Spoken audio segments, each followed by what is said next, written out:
more seats over here.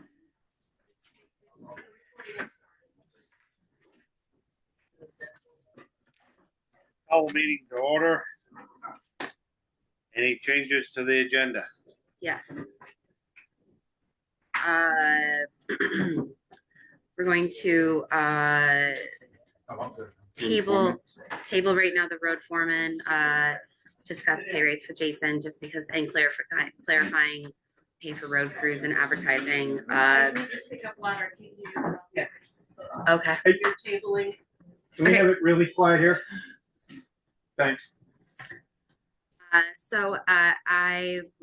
think that we should table the discussion for a pay raise for Jason because it should be an executive session as well as clarifying pay for road crews and hourly wage and advertising. It should be pushed back and then cited specifically to go into executive session, and as well as moving. I think that's it for right now for me. Anyone else got any changes? Public comment.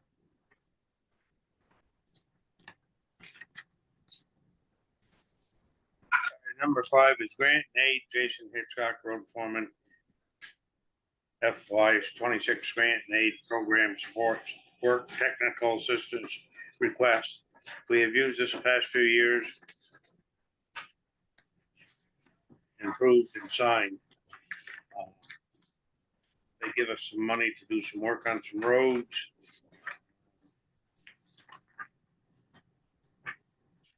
What do you got to say about it, Jason?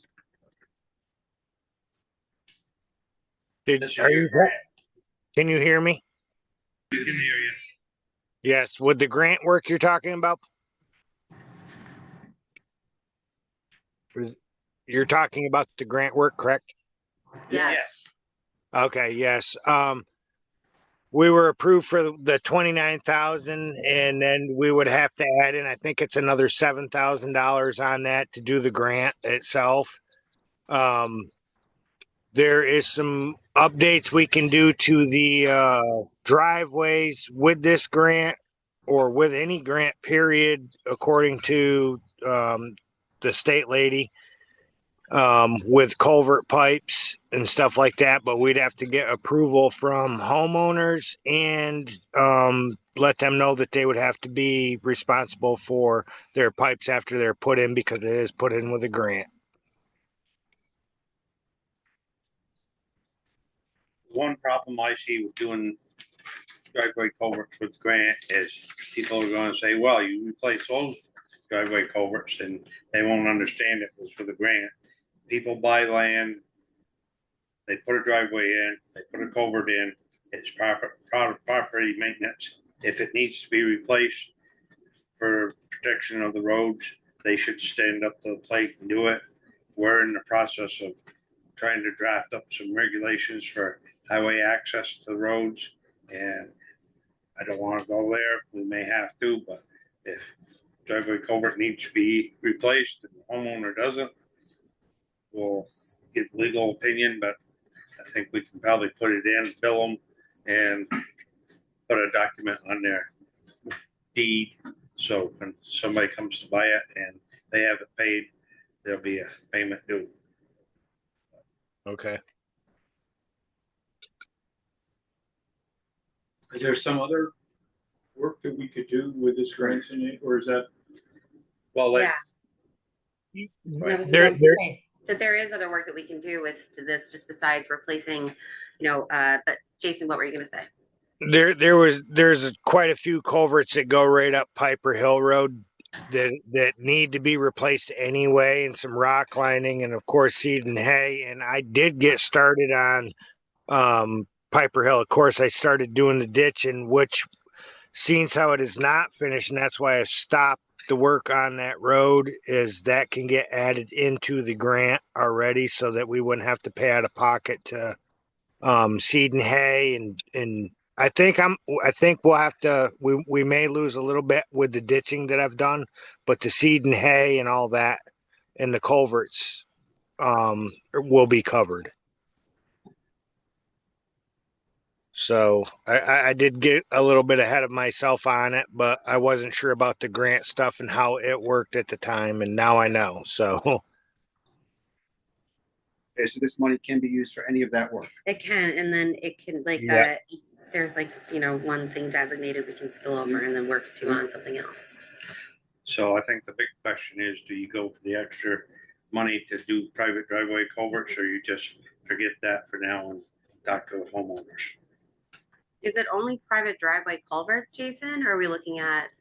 no, it's not just private driveway culverts, it's culverts in the road itself. Right, that, okay. And the grant will cover private driveways as long as the town approves it for it into their grant work is basically what it boils down to. But that's a case by case basis. Yes, and you'd probably have to get permission from each homeowner to do it and make sure that they're responsible for the culvert pipe after it's put in. So that would have to get put in writing somewhere. I gotta say, I agree with you, Denny, on, that is such a slippery slope. It because, is. You know, there's, We can just designate it towards the culverts that need to be replaced Right, that there's they're plenty of other work that responsible needs to for. be There's done other for the stuff. 29 grand, right? Yeah, I mean, it's the same thing about like driveway access permits. We're holding them responsible and it's gonna have a deed in it in the end, so. Motion to do the grant without touching private driveway culverts. I second. Then you just make the motion. or are you looking for a motion? Or Looking, I made it. you made Okay. it? I second. Further discussion. All those in So favor? that's, a grant without the private culverts. Right. Yes.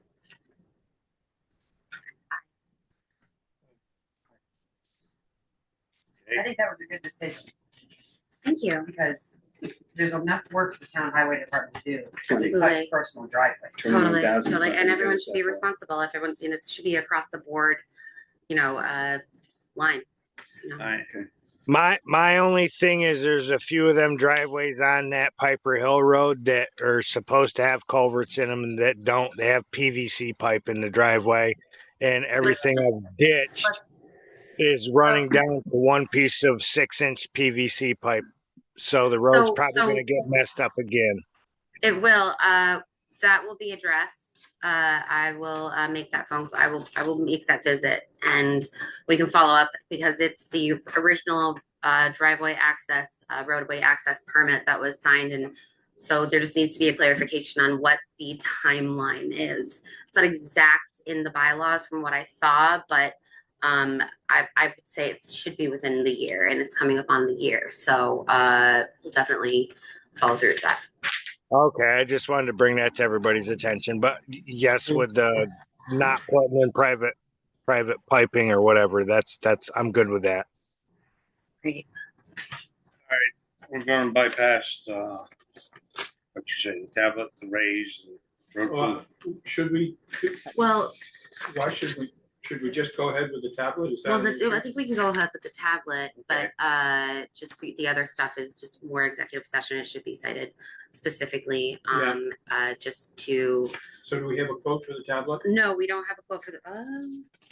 I No, do. you I did get a quote for like $279. I think it was. I'd have to actually look on my phone, and I don't want to lose you guys. And I will buy that out of my own pocket if I have to. No, you No, won't. no, no, no. So essentially, the deal is with the tablet because I met with Jason and Lisa is that in order to keep everyone on the same page as far as the government, VTrans, us as a town, Jason goes and he puts in specific things that have to be done, like for ditching, culverts, waterways, all these different things. And so it's updated. So there's an app that the people from VTrans, we and everyone can all see that it's constantly updated and shifting, and it keeps us on task. So, and this, we're talking $275? Yes. Yep. I move that we authorize Jason to use town funds to buy himself a tablet. Second. discussion. All those in favor? I Okay, Branches, are we Should we do that? Do we have? Well, I think it has to, we're gonna have to table, we should have done that and changes to the agenda. That should be tabled, because, that should be discussion about putting out for bids. Okay, let's table it. Table it, yeah, Do sorry. we need a motion for that? I move we table it. I second. All in favor? Aye. Number 6, email from Canex regarding potential safety hazard and zoning issue. So I guess you'll let you go first on it. Well, as far as zoning goes, I think we're good. Travis is gonna move back into his grandparents' house, and his father said that they would get a permit if it's required. It's a little bit tricky the way getting a permit is described in the bylaws, but I think a lot of that should be waived. I mean, it's not like putting an addition on the Western Country Store. It doesn't have that formal procedure. I have a question. So it's, that area specifically is zoned for a rural residential RR. And in that, the permitted uses and conditional uses, it doesn't say that you can have a industrial, commercial. You can have a home business. You can have a home business, but there is specifications on what kind of home business. Okay, just a second. Yeah. I believe all his trailers are registered. And as long as the stuff stays on the trailers, there's nothing says he can't pull a trailer into his dooryard and park it. And furthermore, when the complaint was issued last time about the fifth wheel motorhome, I did a little checking, and I believe that was properly registered. It was just parked there. We have regulations regarding living in a motorhome for a certain length of time, but I don't believe there's anything saying you can't park it in your dooryard for so long a time. That's not the issue here. I think that, was the use of the road. right. So that's not the issue. And the specific issue is, first of all, safety on a main road where there is a blind hill, people coming on each side, that causes a potential for a disaster, in my opinion. Second of all, I understand that it can be a home business. There can be home businesses, but it says even in the bylaws that we have that there are specific designations for what these home businesses have per zone. So for rural residential, it specifically says that you can't have a commercial business that even if those are registered, that doesn't, and even if Travis does move back, that's great. I mean, welcome to the community, but it doesn't change the fact that there is not a designation for that or an allowability for that specific type of business. And if there is going to be a permit process, I think that that's a whole different issue, but also needs to be recognized that it's not allowed in the zoning bylaws that are written and that are being rewritten right now. I have a question. Yeah. When you keep on referring to a business, are we talking about landscaping business? Or are we talking about scrap metal business? Well, I was, Or is that all? I believed that it was just a scrap metal business. I didn't know about a specific landscaping other business that was going out of there. I know you do landscaping, but when you're talking about a business, Right, are you referring to the scrap metal business? I am. And how that will, And I was referring to both. you're referring to both? Yeah, I guess I should have brought the bylaws with me, but I don't think there's anything against. I also got another question. So I'm not allowed to run a scrapping business. I'm not running a scrapping business. I don't have a designated area where I'm running a scrapping business out of, really. It comes onto my trailer and then goes to the scrap yard, basically. Aren't you also removing catalytic converters in your driveway with power tools? From the cars, yeah. Yeah, so that's not what you're explaining. But anyways, so outside anyways. That's not Why anyways. is Junkin Johnson down the road from us not getting a complaint too? Well, I think And he's been in business for 30 years, 40 years, right from down the road from us. are they using? Okay, so Yes. I think what brought this all on is access on state highway, and we have no business trying to regulate your access to the state highway. It is a state issue. Can we stop on Right. trying? Which we have documentation from DOT saying it's 100% legal. Right, well, let me finish. Yep, sure. We are trying to establish who is responsible for this, and we are also politely trying to tell you that you do have a traffic hazard loading down at your father's place. And yes, you can get by with it because there is a law.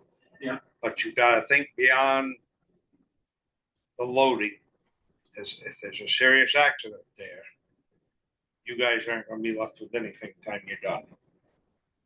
So, you know, you either gotta figure a different way to load them in the dooryard or do it something different. This is just advice. Right. It's not a regulation. Right. Because it's state highway. Right. And Will, correct me if I'm wrong, Will, you'll be looking into it, talking with Travis about a home occupation permit, right? A home business permit, Business. because he has employees. Scrap metal business is totally different though. That's something that needs to be given, like approved by the town, taken to the state, the secondary application for them. you actually have to go through the Department of Environmental Conservation to be able to have a scrapping permit anywhere for any business. Well, That has that's to do another with gray scrapping. area I would call Maybe gray they have, area. isn't it? Gray area. I'm not saying Now, wait a minute. maybe A gray area because he does lawn mowing and landscaping. And sometimes the customer's gonna say, hey, I got this old dead lawnmower, or I've got this old car, I want it gone. He's doing business for him. Naturally, he's gonna take care of it and get rid of No, it. it's an environmental issue when someone's removing parts of automobiles on their property with power tools.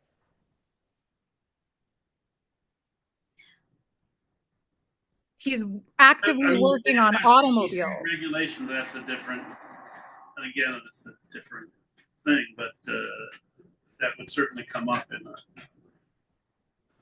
site plan review if there are state regulations. There's nothing in the bylaws. So Doesn't let's, the town require a permit for a scrap metal business? yes, but you need a permit through the Department of Natural Resources. So that's what you need the permit through to do a scrap metal business. You have to you can have a permit to have a home business within a specific zoned area if it adheres to what the zoning permitted spaces are, which I have in front of me. If anyone would like a copy. I would question whether he'd need a permit as long as everything he has stays on the license. He does If it need a does not permit. touch the ground, I don't think the state has authority. If so, half the trailer trucks going through town wouldn't be able to go through.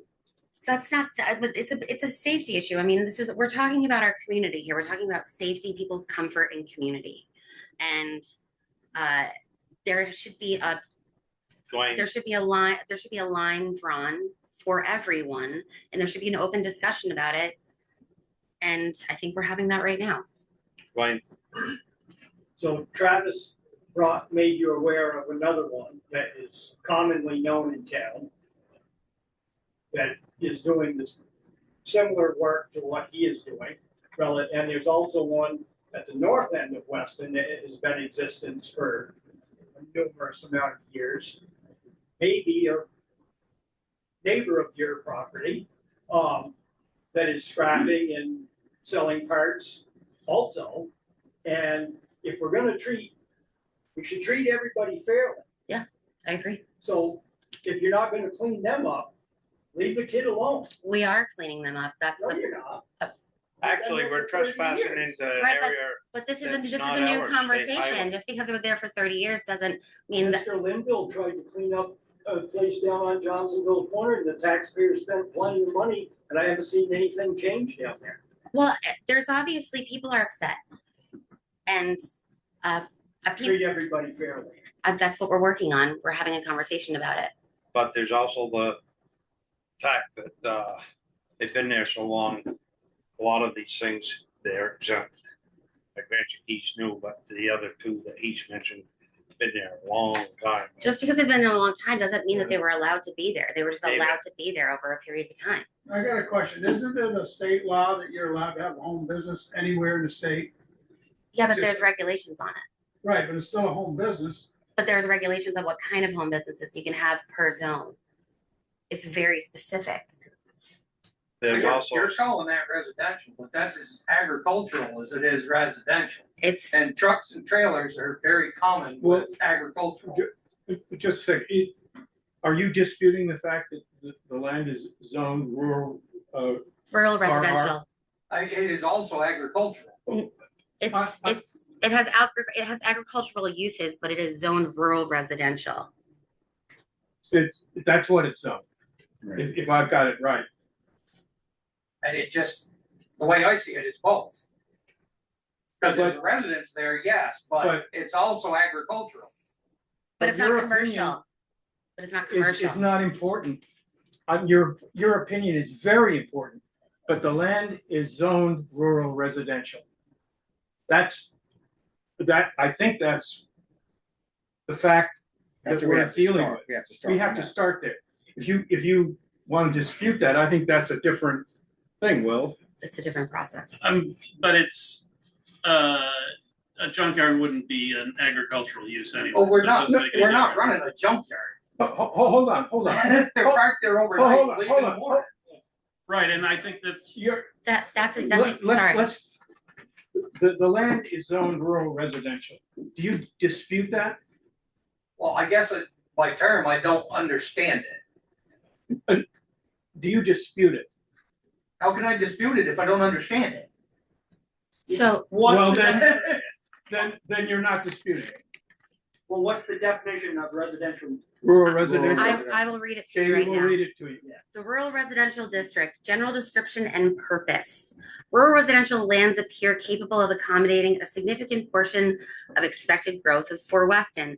They are near improved highways and expect for certain areas with serious and critical limitations are generally sustainable for residential uses, permitted uses, agricultural and forest uses, a camp, a home occupation, nursery, greenhouses, 1 and 2 family houses, boarding house, tourist home and wildlife refuge, a private recreation facility, roadside agricultural stands, residential care and group home, and childcare. So all of that is the definition of what that property is zoned as. So agricultural is part of it. What is agricultural? So are you talking about the Like farming. It's a farm. I mean, it's a farm, but it's not a business as a farm. It's not used as a farm where you're making. Right, so we're just trying to hold everything across the board and call it as it is currently.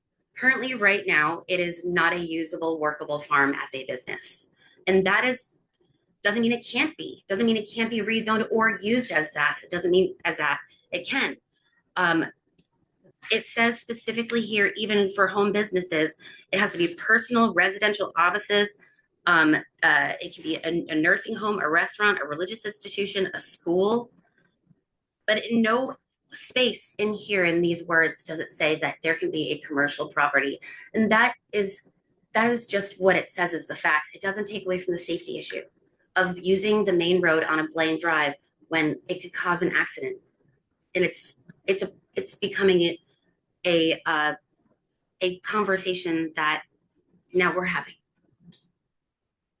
well, he's not actually running a business out of there. He just parks his trailers there. But he doesn't do any work there, he doesn't do. He any does do paperwork work there. This is, Okay. you're is work being lying. done. Not at that property, No. not How at- come we can hear it every night? Power tools, catalytic converters You're being not put out of hearing it every cars. night at that firm. I hear it all the time. It is You're calling not us a happening liar? at that firm. You guys sitting there You working. guys are It is lying. not happening at that firm. Okay. It's not. The farm is not happening. The trailers get parked there, the trucks may get unhooked and leave. And parts just magically get taken out. Parts are not getting taken off at that location. Even so, if They their parts aren't being taken off, that's besides the point. Let's just go back to the safety issue, which is what everyone's really concerned about. Okay. That's what brought this up. Was the Okay. safety issue? So I do have a question. Can I speak just for a Yeah, second? absolutely. So is the problem the farm or is it the problem down the road? Because on the farm itself, 278 Route 100, Weston, Vermont, there is no converters being cut. There's none of that being cut.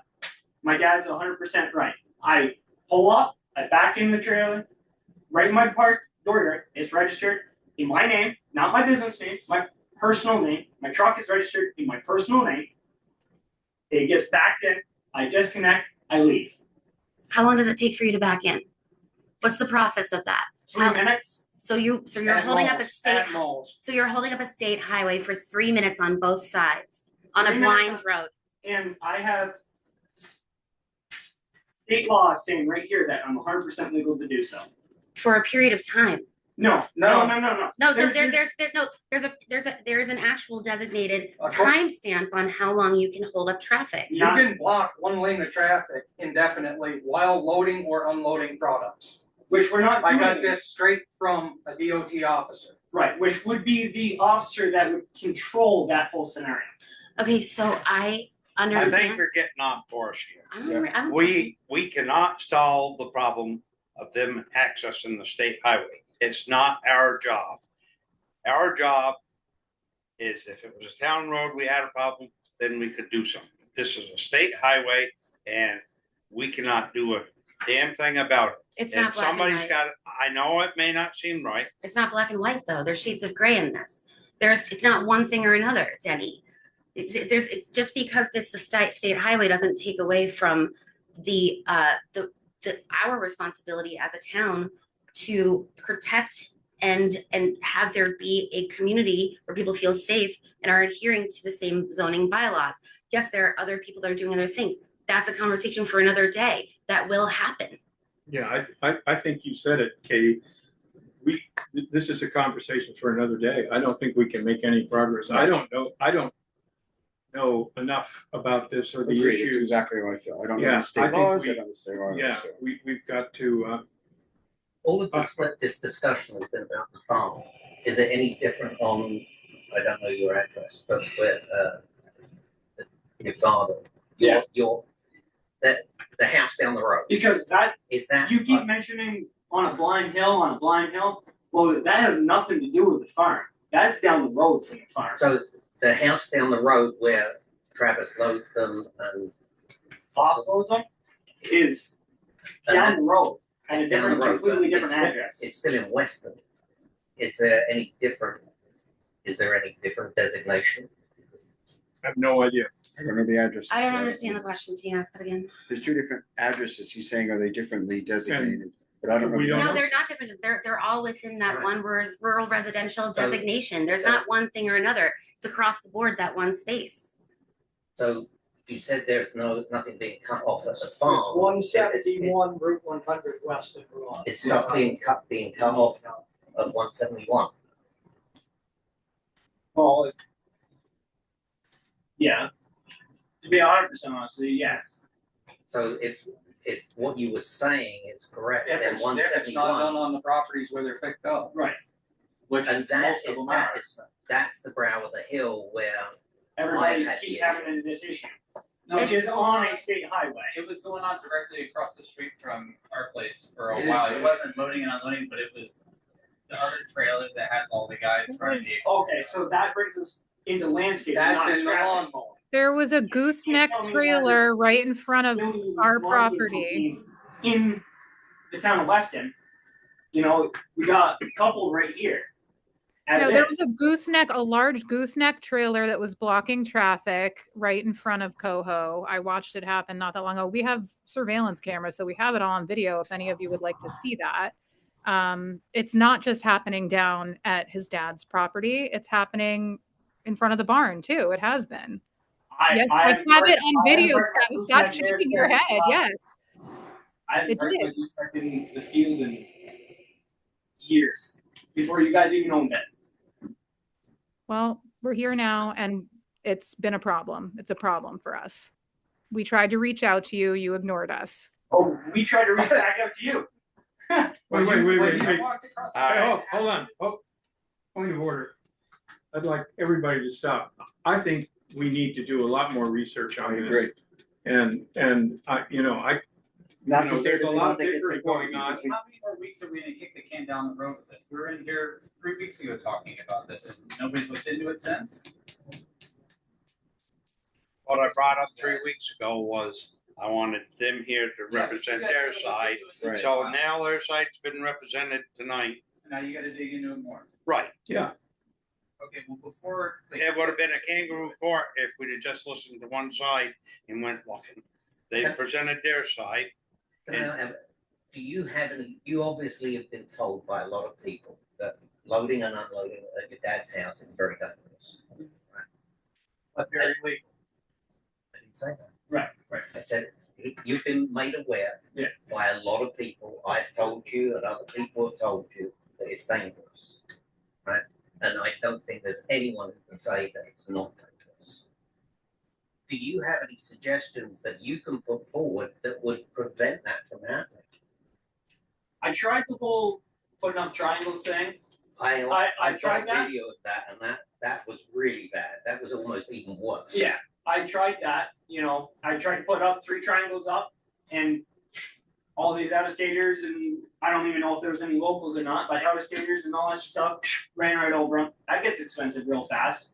It was $40 for those 3 triangles. I don't know. Maybe the only thing I could think of is if Dad's okay with it, is just moving the whole operation down to the lower driveway, the 171 driveway, and just back in. Then I'm off the highway, and I'm not in a danger factor of anybody coming up through there, nothing like that. I think that would be a huge improvement. If you start. It would be a start. We're trying. They complained about the roof blowing off and landing in their lawn. All right, I'm 60 years old. I'm not comfortable being up there. I got my daughter's boyfriend to climb up there and strap it down. I can't afford to put a roof on that barn. So I believe that we actually found a possibility to get you a grant for historical barn preservation, actually. So That can help with that.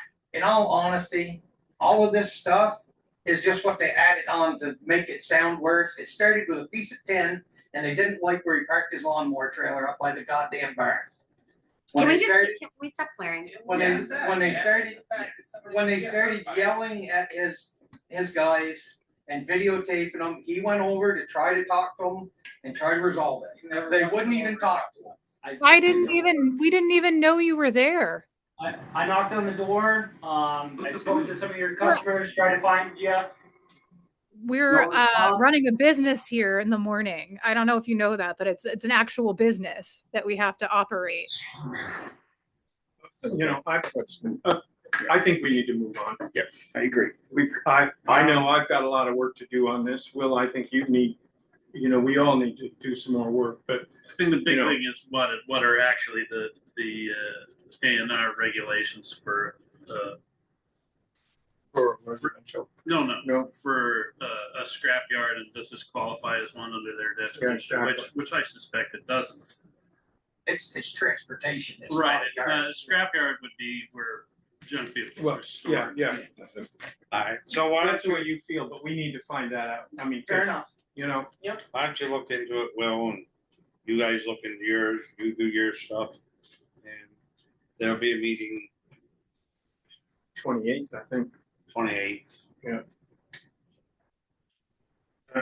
Everything just stays as is, so the 28th? Yep. while you're talking to your lawyer, maybe you can just check on the permits. Just a question, will the town be liable if someone gets hurt on the road after all these discussions and after bringing all of this to your attention? It's a state highway, and if you've got a major issue with it, you go to the state with it. It's not a town responsibility. They own a right of way up through there, and it's up to them. To my knowledge, they told somebody else that years ago they'd gone through and videotaped all accesses to the state highway because the person was trying to claim two, and they only allowed them to have one. So they probably got a videotape of where accesses are and aren't. And you've got a barn sitting there, a stone wall on the lower side, so it's got to have access someplace. And to the point of liability insurance, our town has very sturdy liability insurance. I'm assuming you guys do too, right? Just in case someone dies, that's great, yeah.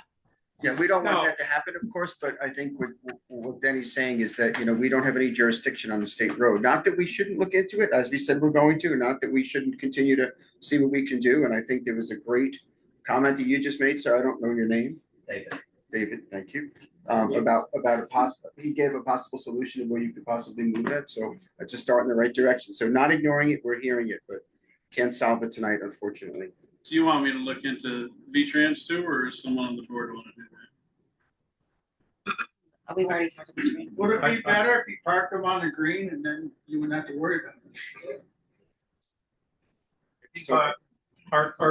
Is that a serious question, or are you just trying to be a wise ass? It's serious. He's gonna, if he can't park them there, where can he park? You can get a commercial place of land and apply for a permit and run that safely out of that space. Okay, I think we're gonna move on. yeah. So next meeting, have your information all you can get. Yeah, and Will, I think you want to check with V-Trans. Okay. Patty, can we put on the next meeting agenda as a follow-up on this and report back? Yeah. Thank you. The one with tax report. Can I sit up here? Yeah. Yeah, come on up. I need a short chair, so my feet reach the ground. Yeah, I know that. I don't know how much detail you guys want. Listen, at the last meeting, but you guys had some specific questions, right? Yeah. Yeah. I've got a question about the last item on that. Hi, I'm so sorry. Just no one can hear us. Sorry. Let's go by number, right? Yes. Are you talking about on the report, the last On one? the report, the last one, 233-00. Okay, Is that any okay, color on that? Just hasn't done it? nothing, there's nothing. No Right. conversation. Have you had any conversation? I have no way to get a hold of him except for mail. Okay. And I mean, I actually did go to one place, which I'm gonna talk to you about, to go to the house. And there was nobody there, but I did talk to the lawyer about a couple of things. And he said, Our lawyer. yes, and Yeah. he said, you don't belong doing that, going to somebody's house. Right. So. Okay. But what I did do is I pulled up reports to look at history, which kind of tells a story. Yep. And in 22 and 23, it was no problem. In 24, it was ultimately paid in February, since, it was due in October, it was paid in February. But there's been nothing at all this time. Okay. And actually, I asked Kim about that, and she said that's very unusual for this person. Okay. And then going up 1, 2, 3, 4 to 038-00. I thought that was, 038. 038-00, yeah. So 1, 2, Count 3, up. 4, 5. 5 up. 2, 3, 4, 5.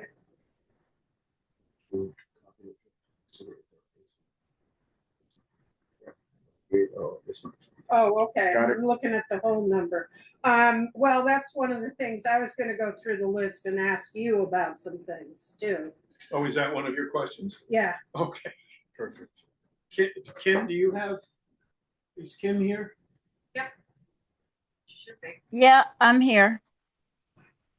this is a FEMA buyout. Yeah, that's, And I you're thought it right. was all done. Well, I'm told that it needs to be gotten rid of or adjusted, but you guys have to okay that, basically. Okay, So it's for the We- Board of we Civil need to Authority. discuss with Kim. Pardon me? We haven't seen any paperwork. Okay, so you need to ask for the paperwork? I don't know how So that it works. wouldn't it go to the Board of Abatement though? Yeah. I It would be the Board of Abatement.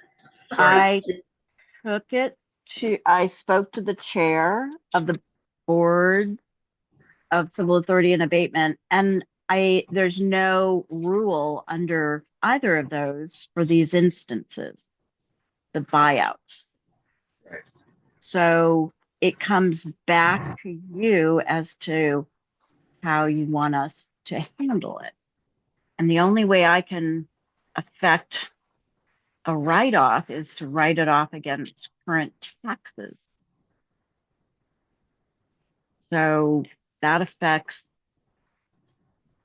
this year's pool of money that we draw from.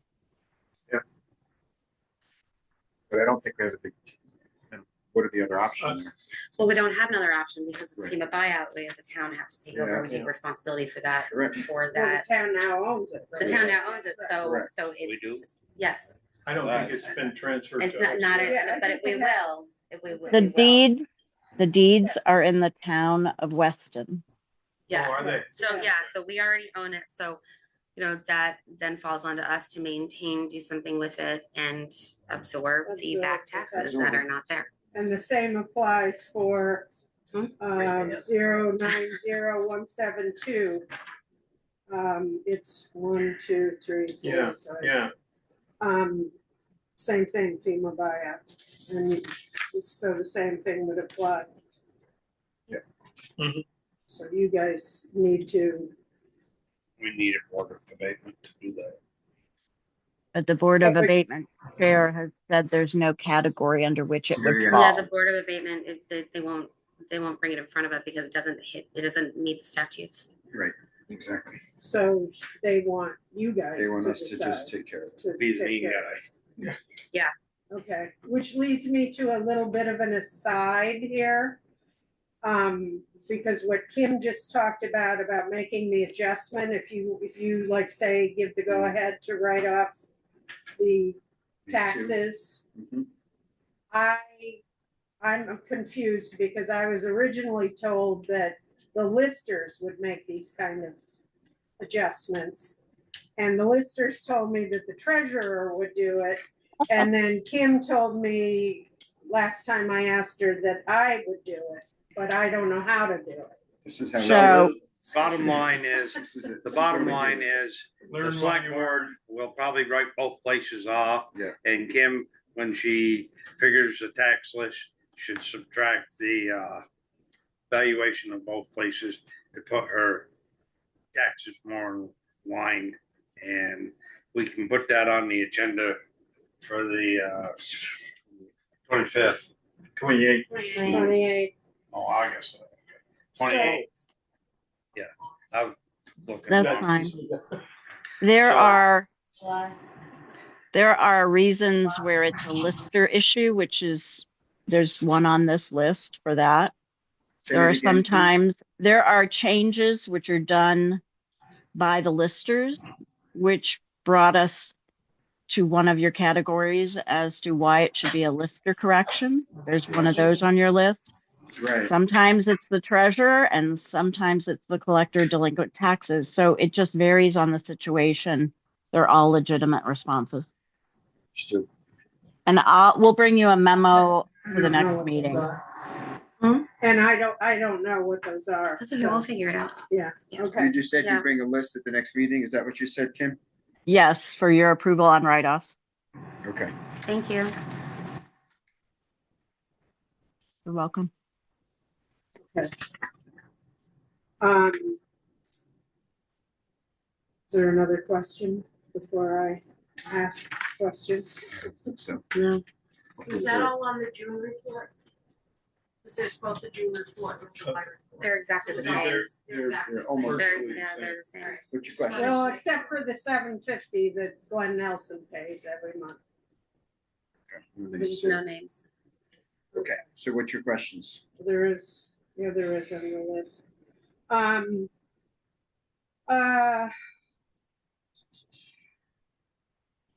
What is it? That's at the end. Okay, there's a couple of ones that need adjustments.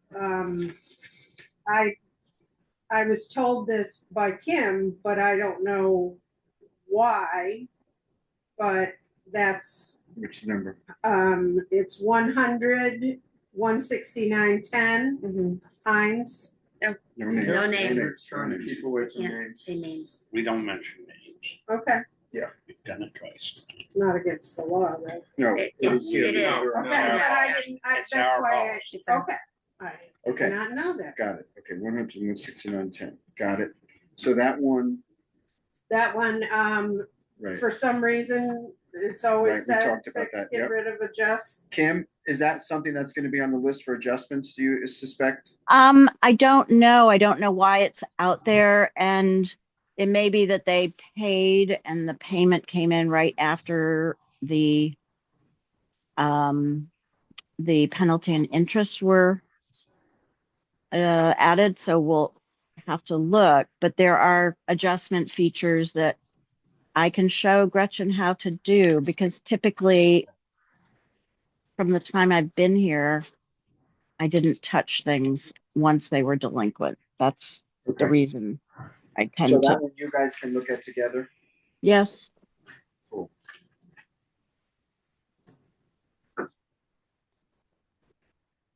Okay, the next one then, I talked to the listers about this, and it just appeared in March on the list. It wasn't there before. They don't know why. There Is was, that 124-00? yes. Okay. And so it appeared. I don't know why. I asked the question. Kim asked Linda. We haven't been able to get an answer. And I've just been adding interest every month to it. So it's growing. And So it is, there was a change. There are two parcels.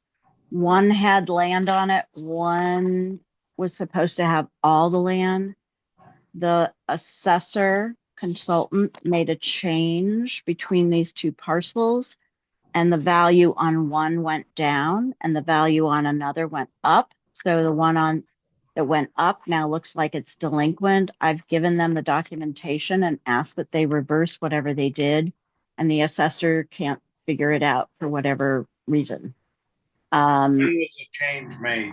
The change was made back in March, and I don't know what precipitated the change being made, except they did perhaps try to get all the land and everything on one, the two houses and all the land on one tax bill. And in doing that, they may have altered the values, but we still have two separate tax bills for them. So I don't understand why this took place and why it can't be fixed. And it's a major source of frustration that it can't just be undone. And you asked them if they said they couldn't undo it, right? Is that what I'm hearing? They didn't know how. And they don't know. And all I know is I was told 4 changes were made. There was no impact to tax bills. I didn't have to do anything. And the next thing I know, this one has ended up on the delinquent tax bill. So Which assessor did the changes? it's our paid consultant. Yeah, it was 3/20/26. And since then, there's been interest. So they'll be in on Thursday and hopefully we can ask them again. Okay. Okay. Then there's others, well, you're using the last three numbers, 15288. That's a case of they paid the October bill in December, so it's outstanding interest on what was left outstanding in the principal. And I write with all these people every month. I send them the notice and I handwrite on it a note, please contact me. And nobody does. Okay. But then that's actual real interest that needs to be paid by that.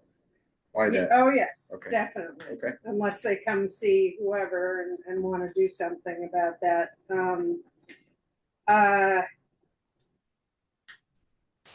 With that 158, he was paying 500 and I got him to pay up 750. They're in the process of trying to sell their other home. They've moved to Weston full time, but he's very good about communicating and he gives something. He's working with you. Okay. Yes. That's great. So, Great. and once he gets it, the house, he'll pay it off. Another one for fix and adjustment is this consolidated communication, which is Fidium. Now it's Fidium, and the listers gave me a piece of paper that says it's inactive. It's an inactive parcel, and it's what do we got? $177 roughly, but this they sold it, and so you're gonna have to decide about writing that off, or just what do we do? What do I do?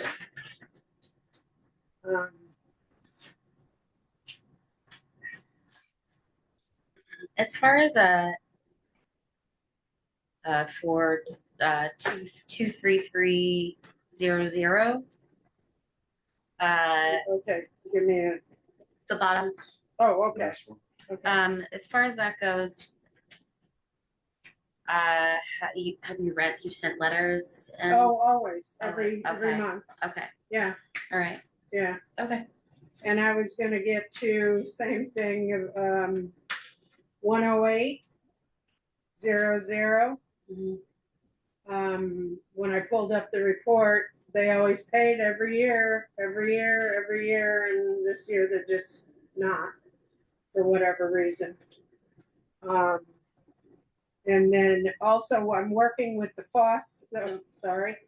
the 11600, and which is the post office, which is pending. There's a pending sale on that. And the other one is the 12799. And they're trying to sell the house. The man passed away and there's no money, and they have to sell the property before they can pay the taxes. But if they sell the post office, that'll get paid off. I'm sorry, go ahead. No, I did get a phone call in May from a paralegal saying he wanted a tax figure, and I explained that if it wasn't paid before June, it would, blah, blah, blah. And there's been a glitch. I got a hold of the owner or the wife, and she said they're working on it, but there's a glitch on the post office. So that's So they're working with you. right. Okay. Right.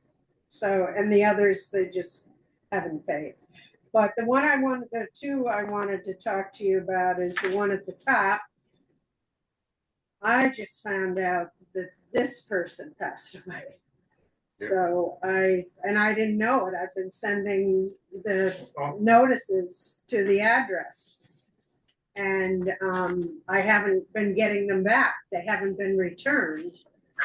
So, I emailed with Kim about it, and, she had, I found an email and I got an email address. I talked to the family yesterday, and there's a whole debacle about that too. But they're gonna try, I sent them our policy and a letter of agreement, and I figured out in 12 months it would be like a certain amount. They said they couldn't quite pay that amount. I said, just pay anything, do something at this point. And call me about the letter of agreement, and but I didn't talk to anybody till literally yesterday. Okay, so it's in the process now. Right, Yeah. so it's in the process. Okay, that's good. Now, the big one is number 600-777. That's the one where I went up to knock at the door and decided it wasn't a good idea.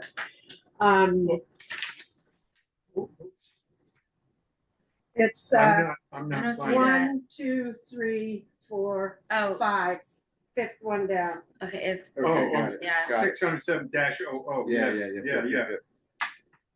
Yeah, that's in an estate. Really? I believe so. Well, first of all, I have no idea about that. Nobody ever told me that. How would I find out about that? I have sent something to them over and over and over again. I have been on the internet looking for this guy. I have Well, I have looked and looked and looked, and I finally talked to the lawyer about it, figuring he could send a demand letter and get something back legally as to what's going on. I'm sorry. I have the wrong person. I apologize. So just ignore everything I've said in the last 3 minutes. Probably. Okay. Okay. Okay, so you're working with a lawyer on that.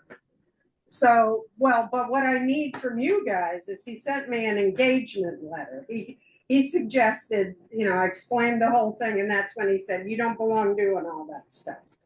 And so he said, what I suggest is, he asked me if the criteria were fulfilled, because he hasn't paid in 2 years, because I think he's deceased, but I couldn't find an obituary, I couldn't find anything. So he said, a demand letter, but we have to fulfill, he owes over $1,500 for over a year, which is true. He hasn't paid in 2 years. So, and I've heard nothing from them. It's crickets. So I have a letter here, an engagement letter, and the deal is it's $50 to do it. I don't know how I go about doing that. Doesn't the town pay for the? I the hope lawyer? so. I think so. Yes. Yes. Yeah. So I think we ought to Just sign that engagement letter. Okay, well, he wants it me only- to sign it, Yep. but I have to get your approval to sign Well, it. well, yeah. Yeah. Go right ahead. Yeah. Okay, all right, so I'll do that, and then he can go ahead. And also, one of the other criteria is you have to offer him a payment plan. Well, I've sent them the paperwork and I've not heard anything, so we fulfilled all that. So I will just move forward with that. Perfect. And that's it. I probably have more detail than you wanted to. So good. Thank you. Thank you. Thank you. Thank you very much. You're welcome. Do you need a motion to tell her she can accept that? I make a motion to have Gretchen sign the engagement letter With the understanding. with the town understanding that will pay the fee. the town will pay the fee For parcel number. for parcel number 06007700. Can you repeat that? 060077-00. Thank you. I got it. And then And also, I second, you got that, Patty? yeah, also if it goes to a tax sale, Oh, okay, There's a lot of paperwork. yeah, yeah, there's a lot of paperwork, but then he charges 15% of that, that's. yeah. Okay. All those in favor? Aye. I, Okay. We'll move on to number 8. Debbie, you're. Thank you, Gretchen.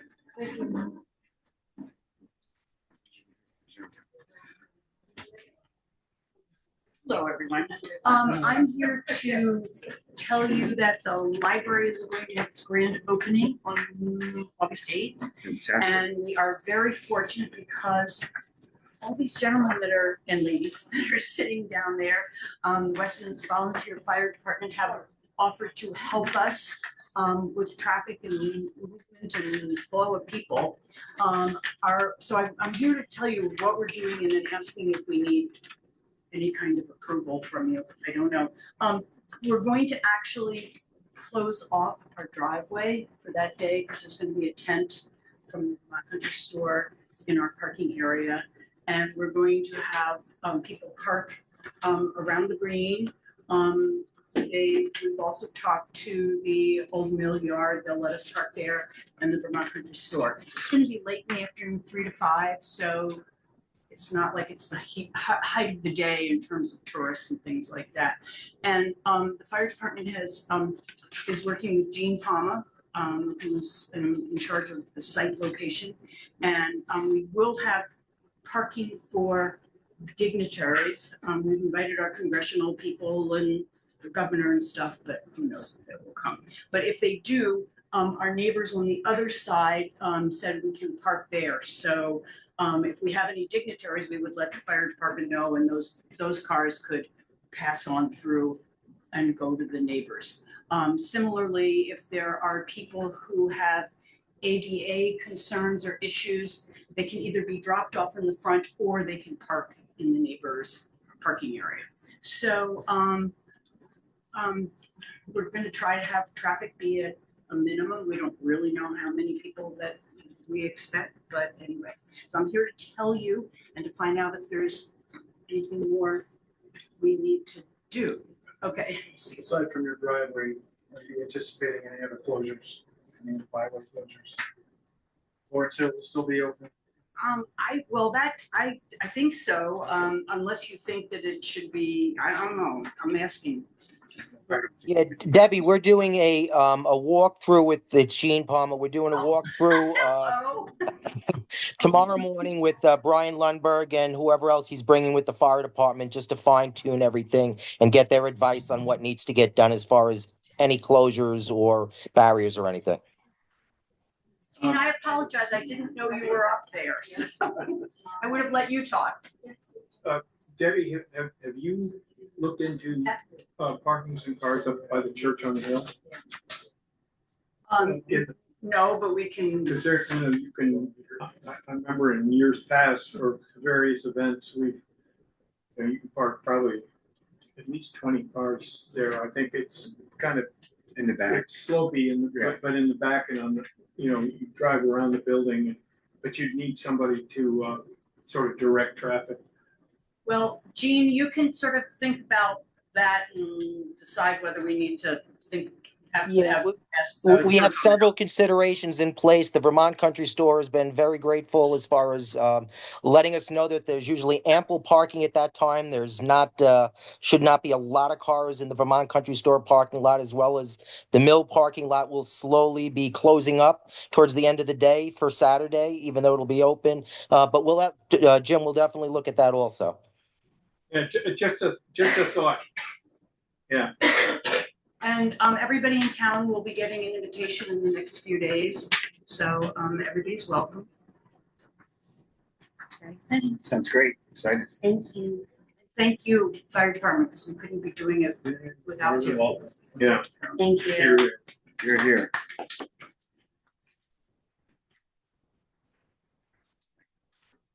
agenda. Yeah. Can you share with me? All right, number 9. 10. 9 On the bylaws. bylaws and stuff. Hi, Matt. Hi, everyone. I'm How here are if you have any questions. Perfect, thank you. I was reading through there in one spot, I can't tell you exactly where it was, but it said something about sewer permits and this and that. The state controls all sewer permits, the town doesn't have anything to do with it. So why is it in our zoning laws? Yeah, and just to clarify, so the public hearing that you're holding this evening is just on some minor technical updates that Wyndham Regional worked with the Planning Commission on. So in working on those updates, we didn't change anything related to wastewater permitting requirements. So that might be a provision in the existing bylaws, but at least for this hearing and what we were working on, we didn't make any changes to that. I just one other thing quickly to mention, as the select board knows, we're going to be working on a larger, more comprehensive update to the zoning bylaws, which has already started. And so that's certainly something we can look at with the larger update process. But you're correct. The state, the Department of Environmental Conservation permits on-site private wastewater systems, so that the town isn't issuing permits for septic systems. So if that's in there, we can take a look at that.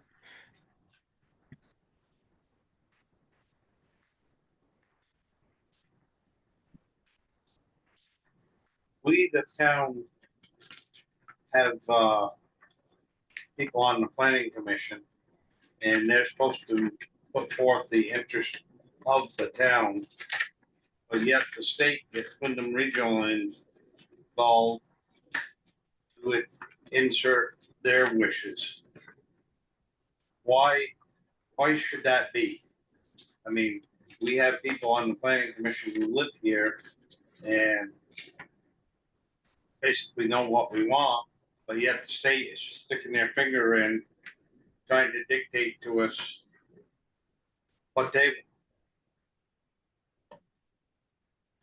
Yeah, I understand the concerns. The updates that we were working on with the Planning Commission, these are not requirements from the state, at least for these minor technical updates we were working on.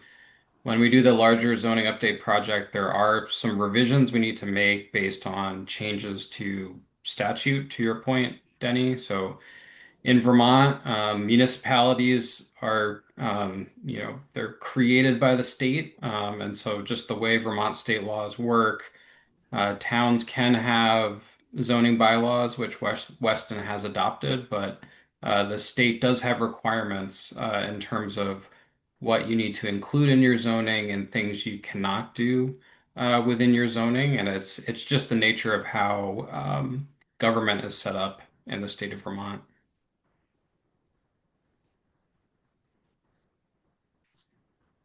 Anybody else got any questions on this? The fire department team has some, you guys have some questions? Is there something about The height. the height? Right. Yeah, exactly. Let's hear it. I mean, do I have it right? There's a 35-foot maximum and you've only got 30-foot ladders and. No, Is that- they're changing the definition of 35 foot that the town currently has.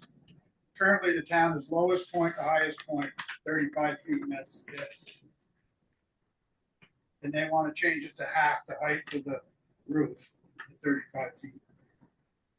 So that way you could build a structure that's up to 65 foot high with that designation, or with that. If you design it right, and architects can really do things like that. I drew a sketch that showed it like 58 foot high. The new one is from lowest to the mid roof, is that right? Correct. That's correct. And we cannot cover anything over 35 feet.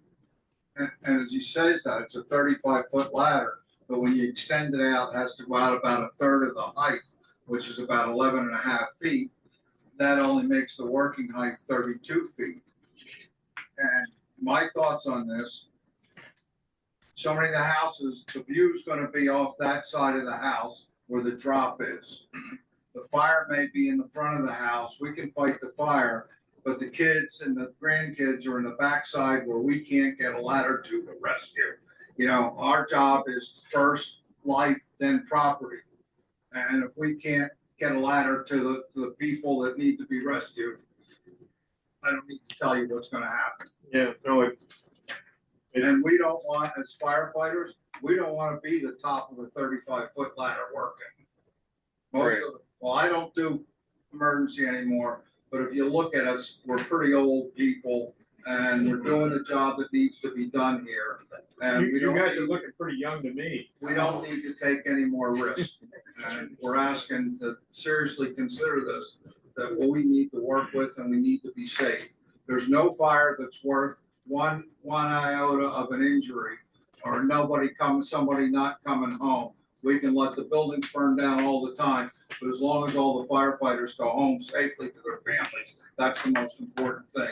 And a 35 over this new length may cause that not to happen. Getting the residents out, that's another plus.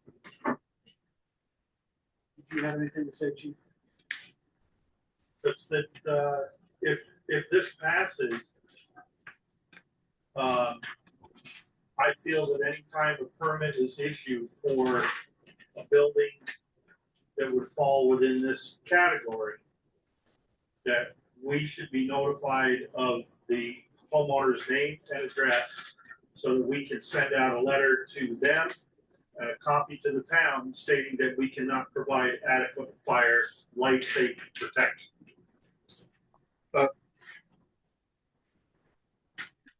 Where is that new rule in these? Yeah. If you go six pages back from the last page. So that would be, We're yeah, just in talking the, about building height, right? It's Correct. building height. So, Right. and I guess, Matt, that's because I heard what you just said, but I don't understand this terminology all that well. So are we reading that terminology the correct way? Just say that we're going from, you said from 35 feet to, did you See, say if you 60 had feet? if you had it 35 feet, it'd be right to here, that's the height of the And building. that's what you're saying the current is. If you, that's current, if you did the average of the height, you could build a steep roof and then even have a floor up here above 35 feet. And I can't remember, and that's 58 feet high, and an architect would 35 go to crazy 58. with that. Okay, go ahead, Matt, I'm Yeah. sorry. oh, no, yeah. So just to, yes, just to confirm, so the change was made in the definition section of the bylaws. So currently, as has been stated, currently the definition measures building height from the lowest elevation point to the highest point of the roof. And the change that was recommended by the Planning Commission was for a pitched roof to measure at the midpoint of that pitched roof. And as the point has been raised by staff from the fire department, that would, if a building is designed in such a way that could increase the height to the top of the ridge line Sorry. significantly. So Paragraph, because there's nothing on It's that. not listed in sections, paragraph. Here, It's under definitions. it's Okay. on, On the it's third under page of definitions, definitions. Article 8, You go to definitions alphabetically. Sorry, Matt. Article No, that's 8 definitions, and then on the next page, affordable housing, keep going, the next Bar. one. Keep the next front page line. after affordable housing. Building It's an height, alteration, building got it. height, yeah, You got it. building Yeah. front line. So what I'm trying to figure out is, can we write this in a way? Can we revise this in a way that, you know? Keep it the addresses- same as it is, 35 feet Right. from lowest to highest. So, Yeah, I think we need to understand why they put this in, like what was the, I mean, I'm agreeing with what you're saying, but we need to understand why they, Matt, do you have any insight as to why they put this in and what the intention? It's just yeah, for I certain I type think of the, roof? yeah, I mean, I think the intention, and certainly I appreciate the concerns from the fire department, and it was not something I had considered just in working with the planning commission on that. So for the planning commission, I think the intention was just to just kind of recognizing that for many structures, those are going to be built with pitched roofs, and to allow a structure with a pitched roof to have a little additional height versus a structure with a flat roof. So it's just to kind of make more accommodations for structures with pitched roofs.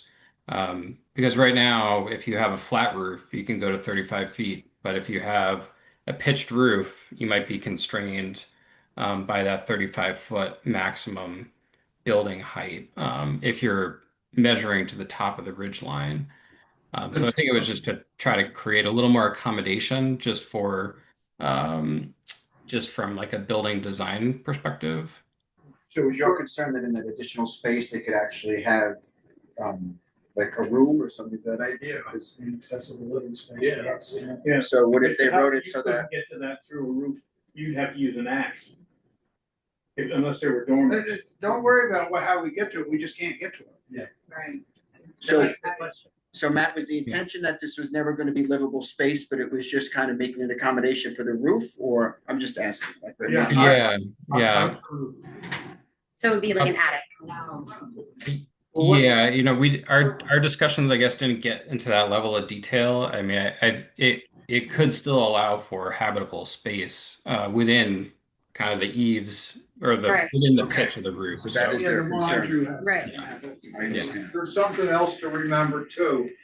Even if it's not a living space up there, if the fire's working, we should be doing vertical ventilation, which means we have to get on the roof and cut a hole so big to let the heat and the smoke and everything out the roof and vent out that way. We can't do it. Yeah. Fire continues. You can't get to it. You can't get to it. Because the ladder only goes so high. So how about we Why don't we approve just leave this, it the way it except was? leave it the way it was? Yeah. Just approve these with the exception of the building height, and we leave that the way it was before. And we asked them to come back to that if they need to come back to that And in then we another can- way. Yeah, Yeah. that way we move forward, but we don't screw you guys up. Yeah. That's what I would recommend. Who enforces this? Because we have buildings built higher than 35 feet right now. and yeah, they- well, And nobody enforces it. The zoning There's administrator. sheds on property lines and nobody enforces it. Or setbacks. The people who changed the rules, the planning and zoning, So it's the planning commission that's rewriting the bylaws that were written in but the they seventies. answer to you. They do. So they changed it without any foreknowledge. They never Well, changed They it. never changed it, that's what we're talking about it It now. has not been changed. Yeah, But nothing's been if- changed if- yet. If the fire department say, listen, we can't handle Then we that, listen to the fire department. right? That's why we're having this. Surely that's just why go we're back having and this go, discussion. Yeah, then we listen to the fire department. Right, that's what we're doing. Right, surely. But we're just gonna go and back and also ask them what the intention was and all that, just so we Right. understand where Yeah, they were but coming from. we But, can, right, so We we've can got a approve it new with that. set Yep. of bylaws that work better. And with the exception of this building height, which we're not gonna change. Yep. And then we'll discuss it some more, and, you guys will be totally involved in Deb? whatever, Hi. sorry, No, go, I'm just having my hand up for what you're yeah, done. oh, I'll stop talking. And Matt, Debbie Granquist, so just hello, and correct me if I'm wrong. Almost every town has a 35-foot building height. It's not an unusual thing to have. The devil is in the details of, and Leo and I spoke about this the other day of, where do you measure that 35 feet from? Do you measure from the ground? Do you measure from the lower ground? Where do you measure it?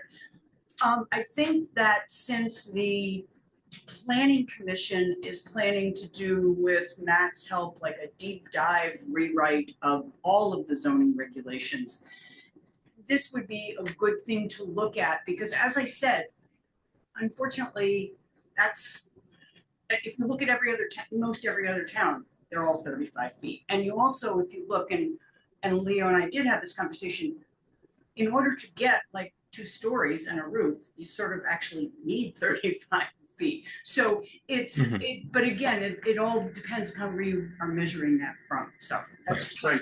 my But with this, input. our rule is right now, the way it reads, lowest point to highest point. That's not hard to figure out. I'm sure you guys are educated. You can measure from the lowest to the highest. That's what we're, Nobody's doing it here in Weston. Well, in other towns or just what they're trying to promote it to? Right, well, what we're proposing is going to that old, reverting to the old wording, which you just quoted, lowest to highest, 35 feet. And then we're gonna discuss this But I mean, more the when, planning, you the know, planning commission. yeah, the planning commission is, and Matt Backler, because, you know, we're gonna be rewriting all our rules, but for the moment, I'm gonna move that we approve these interim Changes. bylaw changes or whatever, Amendments. with the exception of the building height, and then we leave building height the way it was before, which is 35 feet, lowest to highest. I second. Does that work for you guys? It works for us, but can I just add one thing? It's going back to the planning commission. So if there is a further discussion on rewriting that, Undoubtedly, there will be. so then. And you please will be notify us. very involved. Thank you. Yeah, I mean, because, I mean, you guys are doing the work. I mean, that's. May I add one more thing? Yes. This puts it on the ground level, but driveways in the snow, we still have to be able to get in there. Or the 35-foot ladder is moot if we can't get an engine in there. And Well, we'll see some driveways, so it's something else to think about. Yeah, but that's, I hear you. that's not, yeah, I hear you. That's a great point.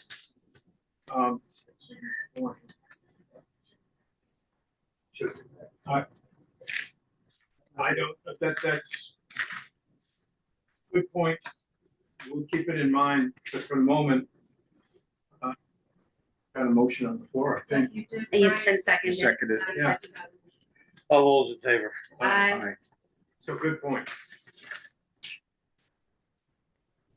Okay, thank you.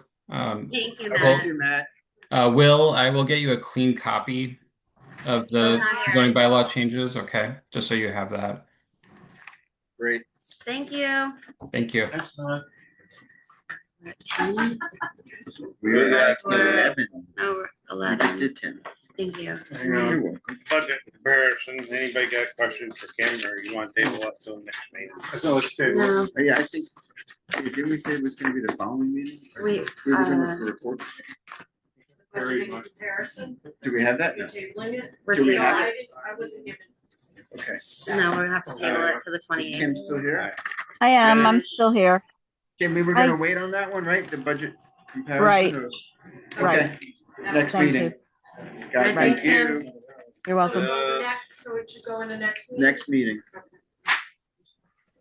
While Kim's still here, all flags have been ordered half-staff until Saturday at 6 o'clock. So I noticed that I meant to stop, and I didn't get a chance to stop, but our flag out front should be half-staff here. Sure. Okay. We didn't get a notice. Yeah. It's out there, but I. No, they- It's- Yeah, it's no, on they Google usually camera. send me an email, but I didn't get one. That's right. All right, the minutes of the meeting on June 23rd. Wasn't here for this one.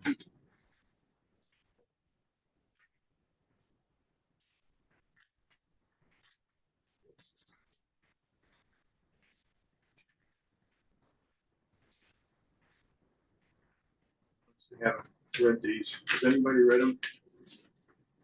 I did, because I wasn't here, so. I did, I didn't see anything that needed to be changed. Okay, so I'm, based on that, maybe I'm gonna move approval. Second, Discussion? All those in favor? aye.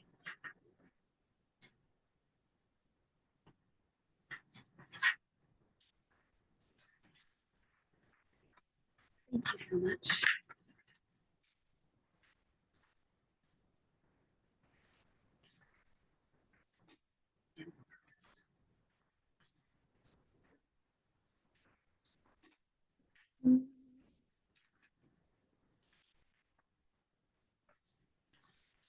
Yeah, payroll. We're looks pretty straightforward. I did I not moved see it. payroll yet. Oh, you didn't Sorry. see it yet? Here we go. Here you go. You want to look at mine? Yes, please, thank you. Do you have one, Jim? I looked at the digital copy, but I did Handed not. it to me for sure, and I don't know what happened to it. Yeah, I saw the digital copy of it. Paper had to kill 20 Paper is trees. So I'll different. move approval of the Thank you. payroll check warrant report number 13 in the amount of $13,545.41. Second. Say that number again. $13,545.41. It was check warrant number 13. Discussion? All in favor? Aye. Who seconded it? I did.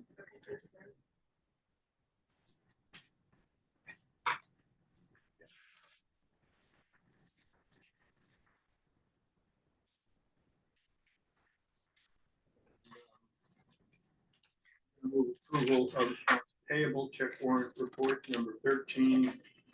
Amount of $73,675.73. A second. All in favor? Aye. Aye.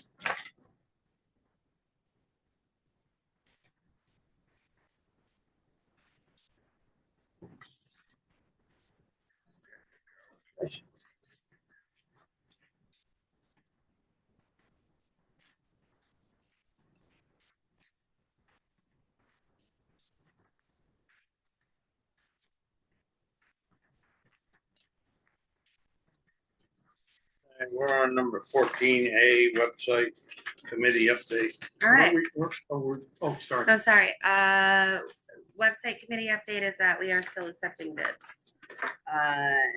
People keep coming through and want to work with us, which is really exciting. And so it gives us more perspective on what we can be offered for the best price. And we'll be able to circle back on the 28th with that.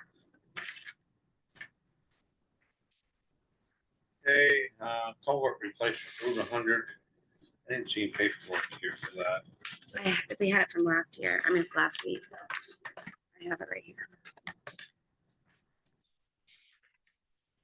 What number are we on? Sorry.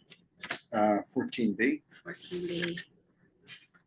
I haven't heard from the guy who sent out the bids. That's for next summer, 2027, and they started out saying that they thought they could do it in 5 or 7 days, and they were having trouble getting anybody to bid on it. You guys know where that culvert is?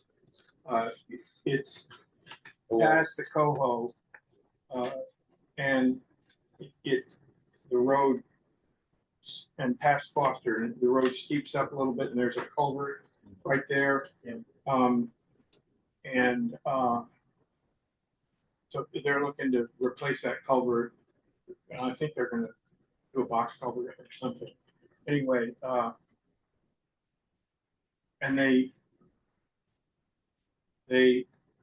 sent the bid package to us for our comments, and our comment was, closing that for 5 or 7 or 8, or the closure is a real problem in town because Yes. that's you have to go up Johnson Hill and around. I mean, it's just a real pain. Or going to Old County to Biker Hill. And it prevents the Coho from being in business for over a week. Yeah. So Isn't that this year? It's scheduled for next year, next for summer. 2027. Yeah. I've been told, not by you guys, it's this year. I No. don't think that's right. No, it's Okay. for the who? following year. Yeah. By the Coho. Oh, No, it's for the following year because we're still accepting bid. They're still accepting bids, and so they want us to extend the amount of time that they will allow them to be shut that road off. And so Well, we're kind of coming back and being like, it's a hard no. Well, the hardest no we can give them. As that we can Right. give them Because, as far as they're bids go. they're gonna take the time they need, but we just, in my letter, I explained that it was really important to the businesses in town and all our citizenry, not to mention tourists and everybody else, to, make it as quick as you can, just to help you finish it up, but they're offering, an incentive to get it done closer to 7 days, but I don't think 5 days is on the table anymore. So, and I haven't heard from the guy yet, so that's all, that's my full report. I just have a question. I know it was last year, the year before, Taylor Farm had the same thing for the cow tunnel. It was a box culvert. And they did that in 3 days. I understand the topology and geography may be somewhat different on Route 100 versus Route 30 over there. But, has anyone talked to the Taylor Farm folks or the work crew that did that replacement? I didn't even know that they did that, so it's good to know. It was like a weekend and they were back up and running. Yeah, I think one of the issues with this culvert is that unlike the Taylor Farm situation, there's a deep ditch where the thing runs through, so you can't have, there's no way to get around. But once you open up the culvert, you can't do one lane and then the other lane.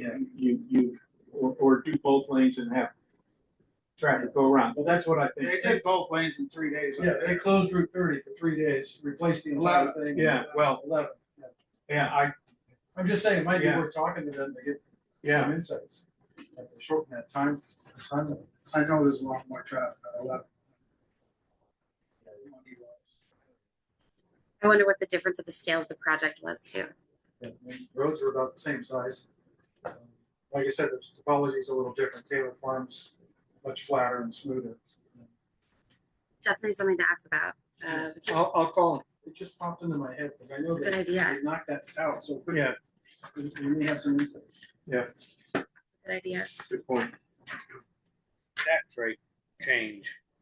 In the spring, the voters approved $672,000 so they can get $3 million for the dam project.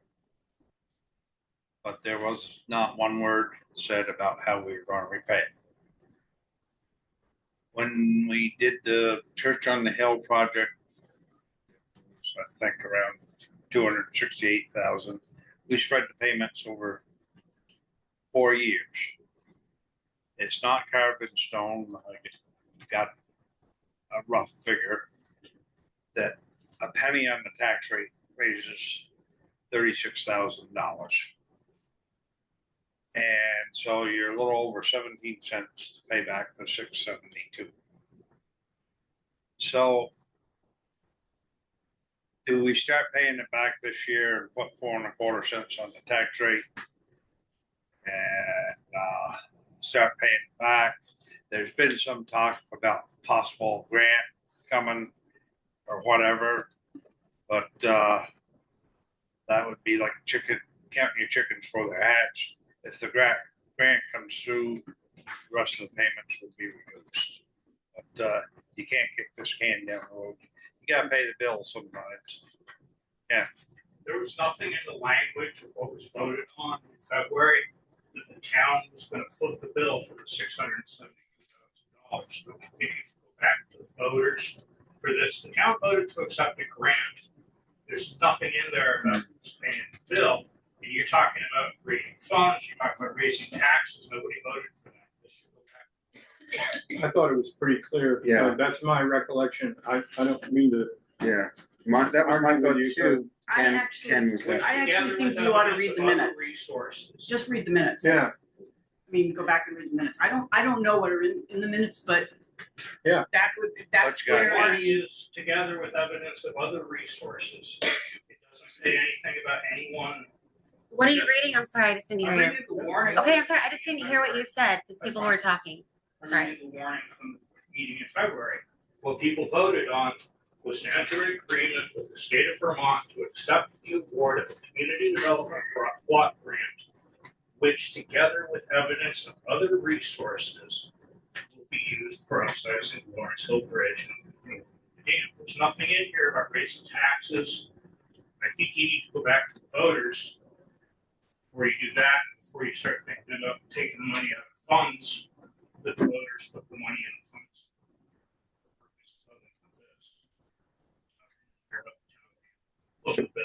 So my memory is not clear on that, but my memory is clear that in the meeting, we definitely spoke very clearly about the 670,000 and that people, you know, we were asking the town to vote for that. And so that was pretty clear in that vote.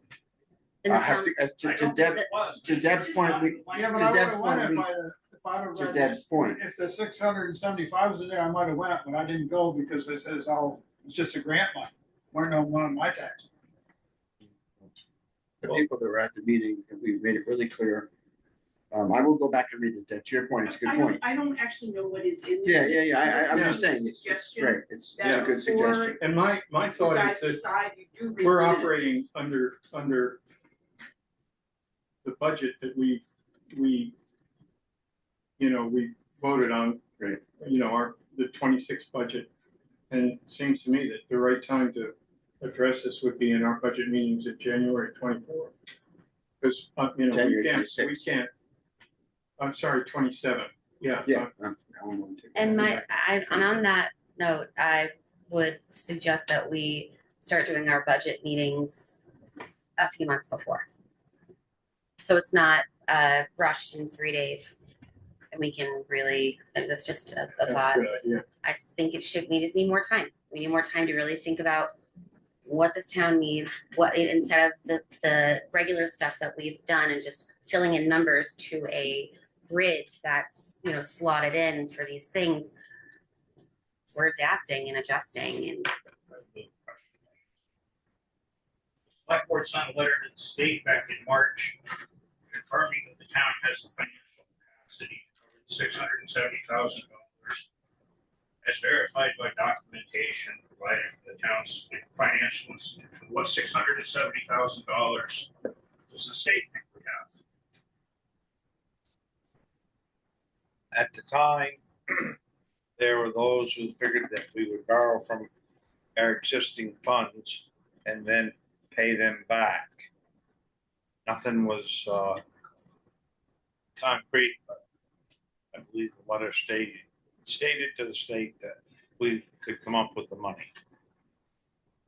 Right, but what $670,000 does the state think we have? The state only thinks that we have the ability to raise the money, Ken. Based on documentation from the financial institutions. Right, well, that's. What money does the state think we have? I can't give you a better answer than that. Aaron.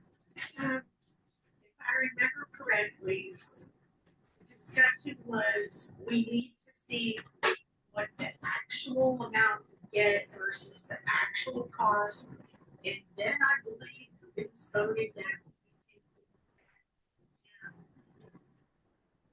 for them to, isn't that correct? No. What I think you may be saying is that if the total project costs exceed $3,672,000, which is what the town voted on, then we have to go this is after we get the price estimates, after we've decided on the designs, which probably won't happen until first quarter of, or the very tippy end of either the first quarter of 2028 or the very end of 2027. We'll have some better estimates, and then, or we'll have some things we can put out to bid. Sorry.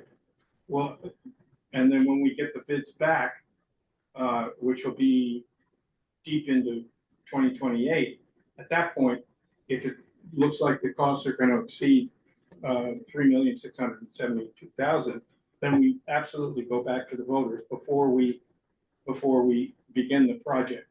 And at that point, we'll have spent way less than the $3 million, because it's just design and engineering. It's not, it's not building stuff. I thought, the way I understood the meeting, that there was a deadline date to apply for the grant, and we shouldn't lose that deadline date. So we should go for the free money. Correct. But I thought, once we knew what the total project was gonna be, then it was gonna go back to the residents to say, Only, do you wanna go forward? no, Knowing, as Denny had said at the meeting, this is gonna be your grandkids and your kids and your kids' kids and everybody else in your family. But I remember it was like, there's a deadline date, don't miss the opportunity, so, okay, go for the deadline date. Right, so, That's the way I but- remember it. okay, in excess. that's, Right, in but excess of only 3.7. if the bids come back and they exceed the 3,672,000. If they're under 672,000, Then that has been approved. then that has been approved by the town.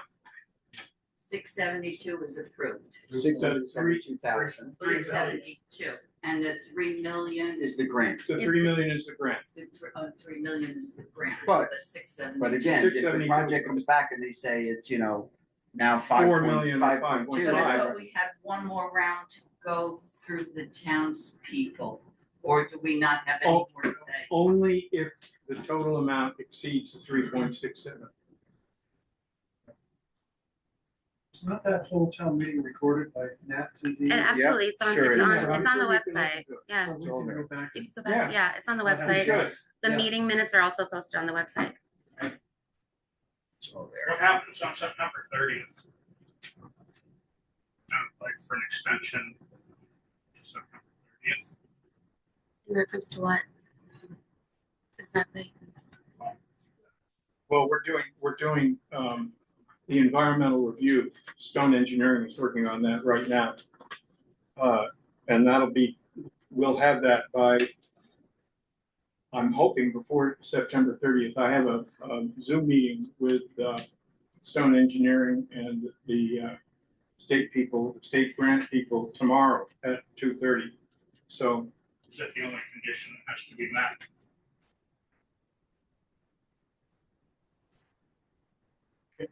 Condition for what? Condition for what, that's not,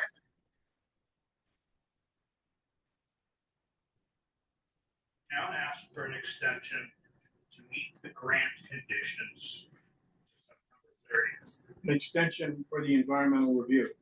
The It says environmental, It says conditions. okay, I'm sorry. I believe this is to complete the environmental review, which we are paying for, but will be reimbursed out of the grant money once the grant is all the grant conditions have been met. And I'm having a meeting tomorrow, as I said, at 2:30 to review the progress on the environmental review that Stone Engineering is doing. I would love to be at that meeting if possible. Great. I'll send you a link. Great.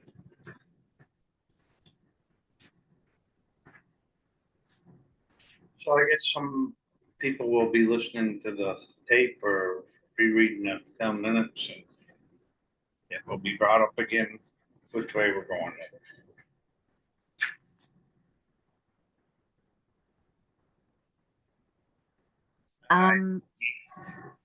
I was just going to say, I am hoping that they're going to lodge the grand list this week, but there's no guarantee. I know that we've asked for another extension, but I will bring you the tax rate as soon as I can.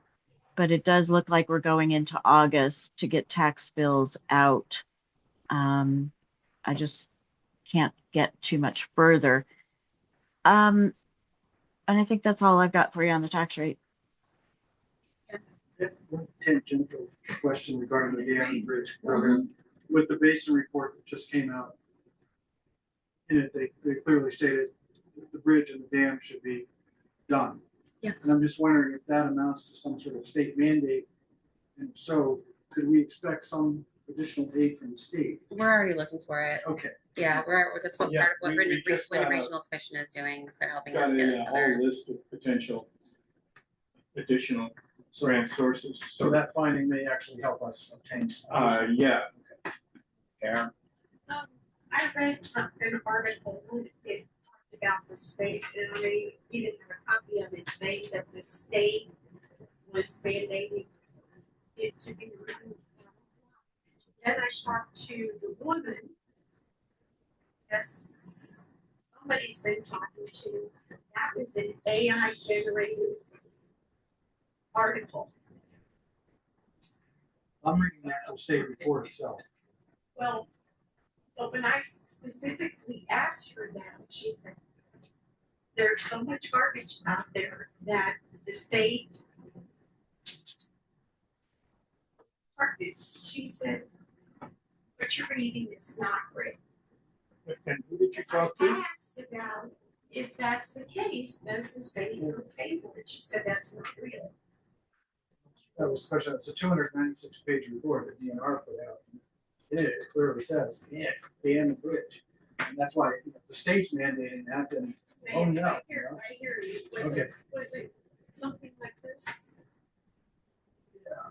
So She said. she said that's garbage This is an AI report. from the state itself. In your email, I'll send you. Okay. Yeah, because I said the same thing, what? If the document I pulled down was from the state of Vermont website, so if they're publishing garbage, it's. I. Okay, you guys, You guys can look you at that. guys work it out, okay? All right, so now we're down to D, high water mark signs. They self-pay for the signs, we just gotta tell them where to put it.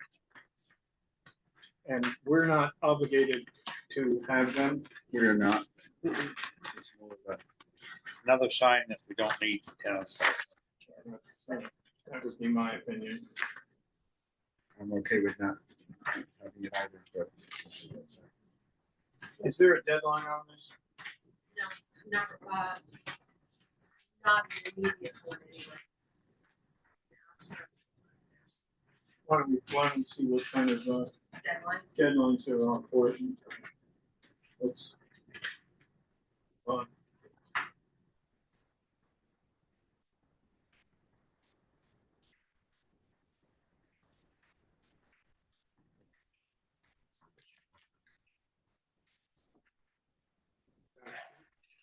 I watermark right on the fire department. I was thinking that too when I read that. That's exactly what I thought of when I read it. One of them's a high watermark and the other one's almost as high as that. And we didn't put 73 because we thought it scared us. We don't have the high water mark on that. 73 is a foot higher. Yeah. Was it? Oh, All right, E, the Lowell school lease agreement. So, I know Brian's been talking to the little school. I went and I It's stopped. not about this, Okay, just to be so clear. we've talked about the lease agreement. Part of the lease agreement, if you read it, means that we as a town are responsible for capital maintenance of that building. It's a historical building and we own it.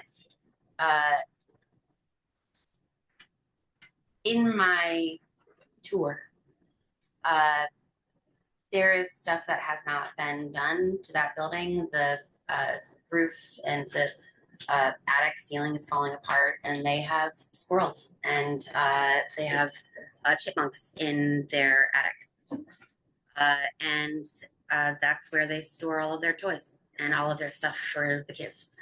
So it is time to talk about, because their lease agreement is coming up down the road.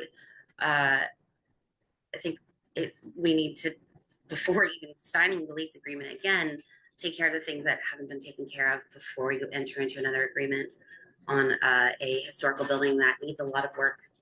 And I think, I don't know if we need to get someone in there to look at it, like a contractor, how we put that out for bid, but it needs to be taken care of as soon as possible. Yeah.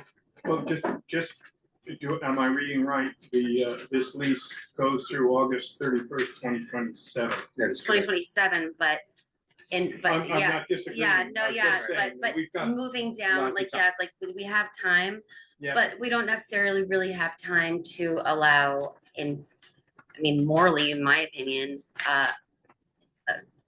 a school to be in a building that has rodents. We had talked some about giving them a 99-year lease for $1. They'd be responsible for everything. We'd throw the money in the paint fund and some money in the maintenance fund, because they have a bad habit of just going off saying, oh, we need this or that. And one of their bad habits was they wanted new floors put in over there for $112,000. And we got a person in there who straightened the floors out, and they're flat now. Before they had some humps and stuff. We got a hold of a guy who knew what he was doing, and he got them flattened out. And I myself, I would think you'd want to take and do the 99-year lease thing, and then when they come up with these want lists, they can fund them themselves rather than think we were going to automatically write a check for what they think they wanted. I mean, I don't think that they're assuming that we're going to automatically write a check for anything. I'm saying that it's in the lease agreement that it's on us to take care of capital maintenance, and that's a part of it. We have to stand up and hold our end of the agreement and take responsibility for this building that is important. And I don't really think that there's willy-nilly being like, well, you know, we're just going to spend all the money and not care about it. I mean, I think the buck has been passed off, and that's why we are where we are right now. And I think it's worth having an open discussion about how to move forward before this possible 99-year lease for $1 a year that we give to this school that probably doesn't have the money to maintain the building. they took in, there's rumor, I don't have any facts to prove it, but under this new state education bill, the state is going to be pulling the day kids out of there, taking them to Floodbrook, and then these people are going to step up and take the babies. So if that happens, you can bet your bottom dollar there's going to be a bunch more state regulations that you're going to have to meet, and it's going to be some costly. Well, then we're not going to have a school if we're not going to meet with the state regulations. I think one of the important things about the village of Weston is that we have the little school, that we have an educational space for young children. And why are we the only ones supporting that? None of the other towns throw money in to support that place. Well, then maybe that's a conversation we should have with other towns. I mean, we have other inter-town agreements. Out of towners have to pay. I don't know the Everybody answer. pays. Everybody pays. But I don't know that specific. I don't know that specific answer right now. But I think that's a part of the discussion that we really need to find out. Yes, I think part of the discussion for me anyway is that if we are giving this very generous deal, which we are, and I understand why in a way, right? Mm-hmm. But I think we need to understand a little bit of the numbers, at least I do, and I don't know them. I agree. That's why I asked for the solid. I understand. Start now rather than a month ahead of time. So In that's the a meantime, just Hi. The one thing to keep in mind, and you should check your town report, your town plan. I think the town plan has a big statement about the This is need important. for Yes. childcare and early childhood It is in the development town and plan. blah, blah, blah, blah, blah. Yep. So, that, just check. Agreed. It is in the town plan. Says. Yeah. I actually usually bring the town plan with me, And- but I did not today. just to circle back to rodents in the attic, shouldn't we call an exterminator? I already did. Good. So that's gonna be. But we have to, Maybe get some we quotes. have to talk about, like, I made a phone call, but do we have to make a motion here in the meeting in order to, but a part of a capital maintenance, Yeah, you don't need a motion. we don't need a motion, it's just, Part of has to happen as part of operating capital expenses. maintenance. Yeah, and Just, right. I just wanna get it I done, think we- you know? Yeah, get it done and let's get some quotes and then maybe at that point we need to approve spending that money, but Okay. till we know what the numbers are. with number as we can, Yeah. yeah. Yeah. Okay, sounds great.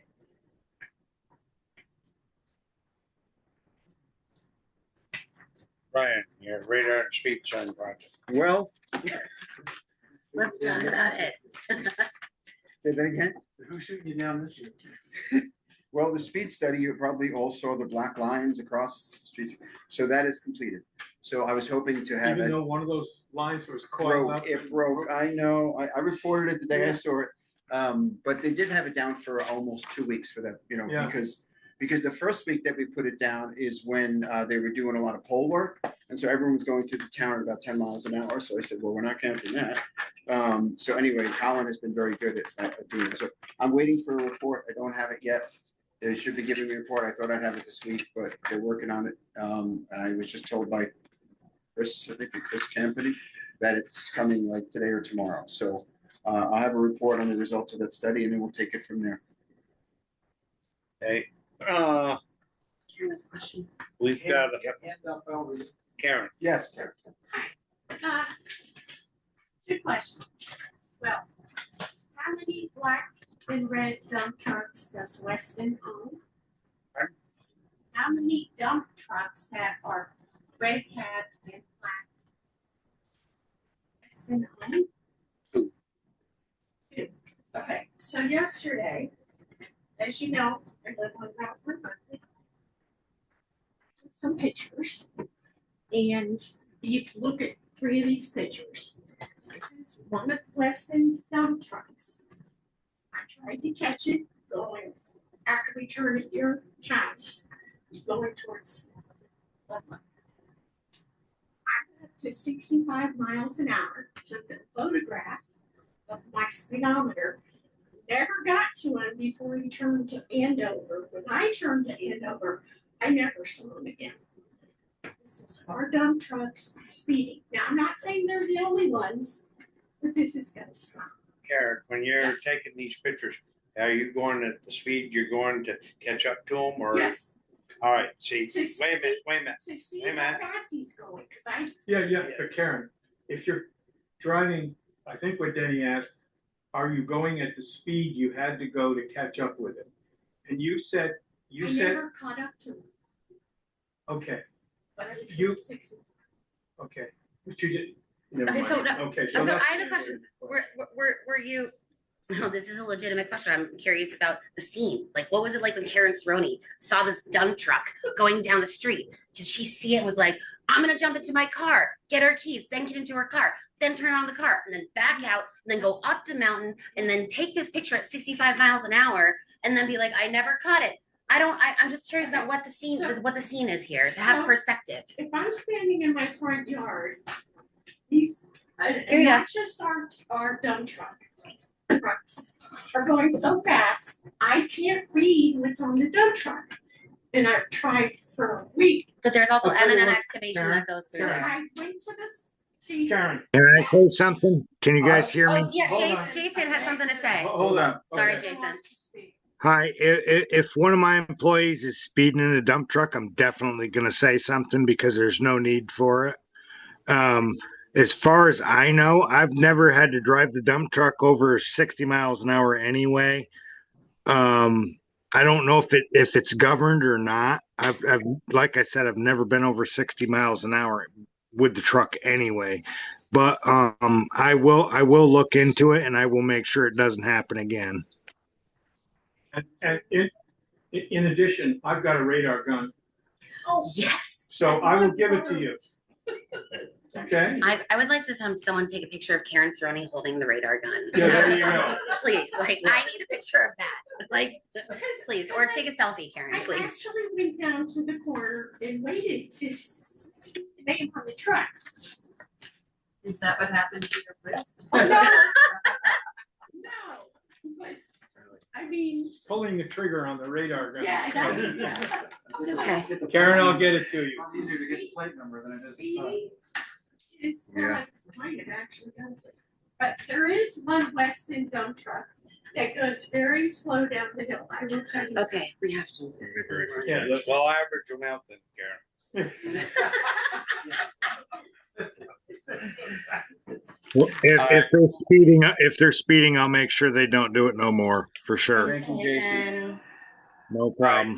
That sounds really good, but it's also kind of, Bridge repairs from an accident. The bridge on Greendale Road was hit by a car. We had the state come down to look at it. They wrote us a report and they wrote us a few suggestions. So when one of these outfits, came in, I told them what the state had wrote. I wasn't there when the second one come in, but run into a little problem with two state agencies. The one that wrote the report made a couple recommendations. And then the water resources guy, Scott Jensen, came down and he says, no way you don't touch that stuff in the river. So it's kind of hard to figure one estimate here because I just found that out a day or so ago. But So should we We have to put new bids out.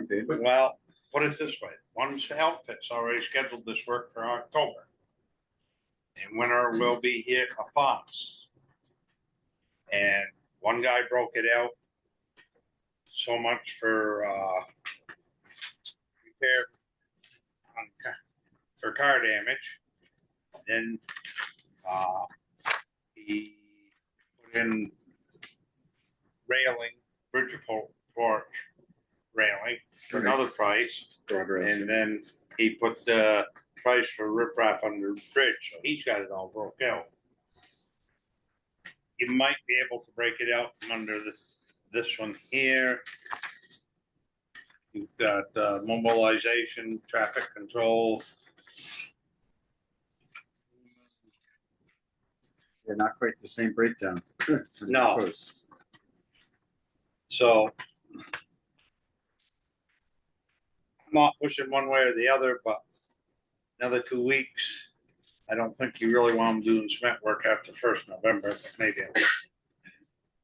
But if we agree to this contract from one of these, you know, are we agreeing to pay this exact amount, or do we pick and choose what can be done in this? Because this was done with an idea of a larger This one project in here mind. spells it out, Katie. Oh, I'm not looking at this And one. we can't Sorry do the about third that. section of that anyway, right? Yeah, we can delete that. We can delete that 9,000 at the bottom there. Okay, because sorry, we I can't didn't do see this. the rip. So that means for these. Is that for the riprap at the bottom of the water to put the water Yeah. back into the He center? said he was gonna send you a report. Yeah, we don't need that. He said we don't need that at all. He said the embutment for the bridge looked perfect. There was no need to mess with any of that down there, because if we put big rock down in there, that it would choke the water out. Narrow Which it, yeah, it would choke it out. and yeah, narrow it. it would narrow it and choke it out with the next flood. So, I mean, we potentially would be losing what we put in there.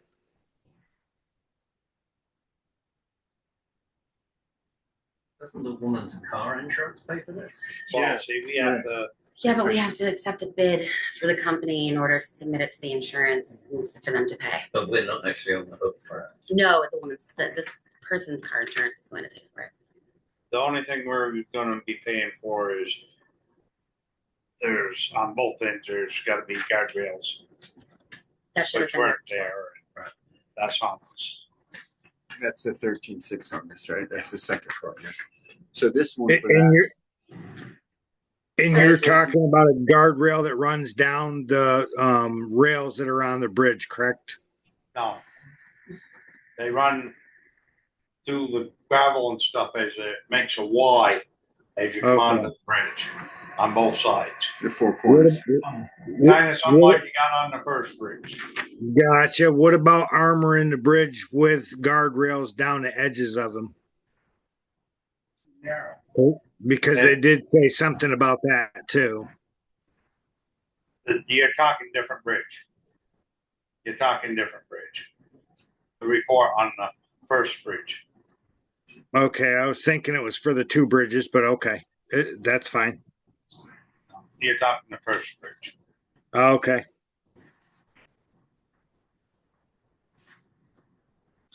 we have and the insurance company is going to be paying for this, so we just need to authorize.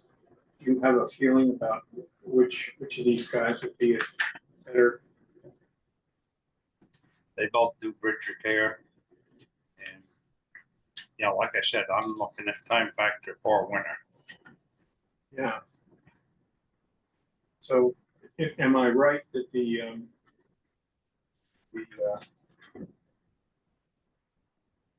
Daniels is saying October. yeah, And the other one- guy is 22,000, Yeah, that would be exactly what I came up with, 22, because we just Yeah. need to do the first two sections. 13,600 But plus. we don't have a date from him? I don't have a date yet. Well, since the insurance company is paying for it, it would be if Daniels is blocked out the time in October. Maybe they're the ones to go with, but I would totally defer you to. Both of them know it's gotta be done this fall. Have we worked with either before? I think both of them have done work, yeah. Both have. Yeah. I do believe. Who's the other one? Gurney and Daniels. Oh, yeah, they both work for the town. last year.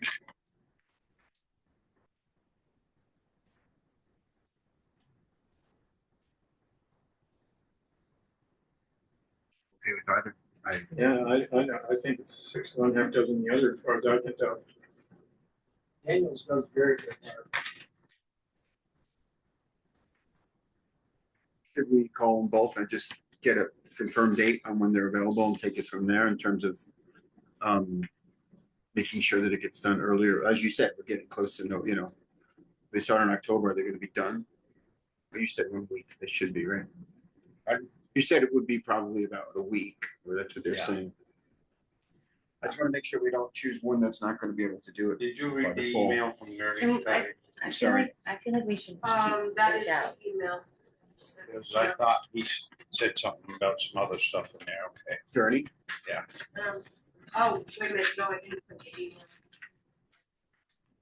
Yeah, that's what he said. This is from No. Gurney. That's the whole thing from him. Gurney, I can reach out. but- boy, they're both pretty good.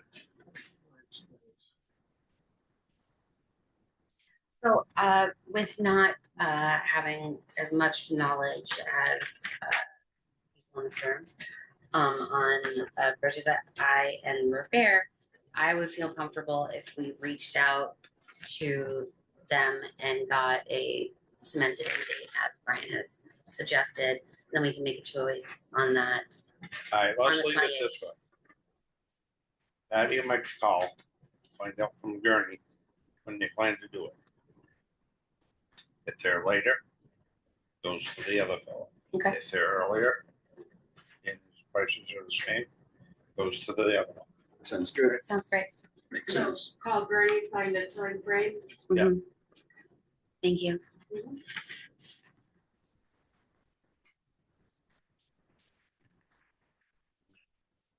So I found my agenda.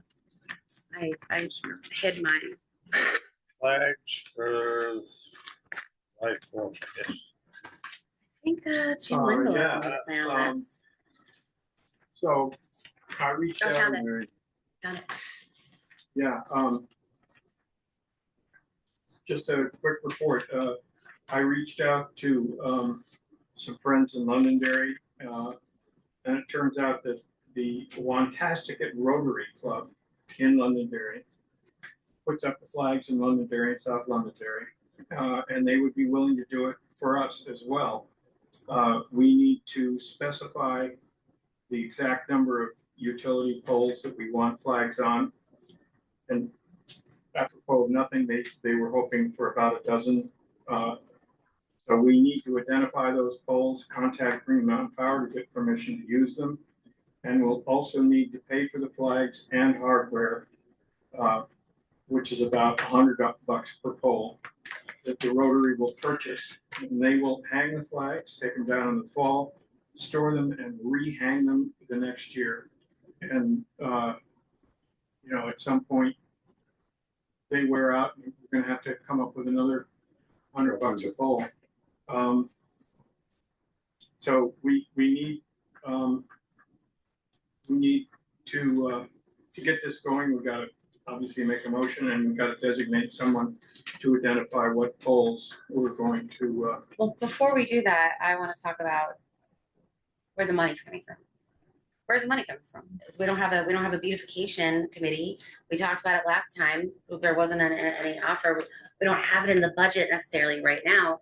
Is it Well- possible to put it in the budget for next Well, year? that would be part of the Specify it? motion. That would be part of the motion, right? To commit to budgeting Okay. basically $1,200 if it's a dozen poles next year to and you know, we could, you know, amortize it. This is $100 front end, and I'll bet they last for at least 5 years. Oh, no, so, it's totally an yeah. investment. Just Yeah. want to make sure that we're like Yeah. Karen, doing it the right way. Yes. Regarding flags, since I'm the one that started it.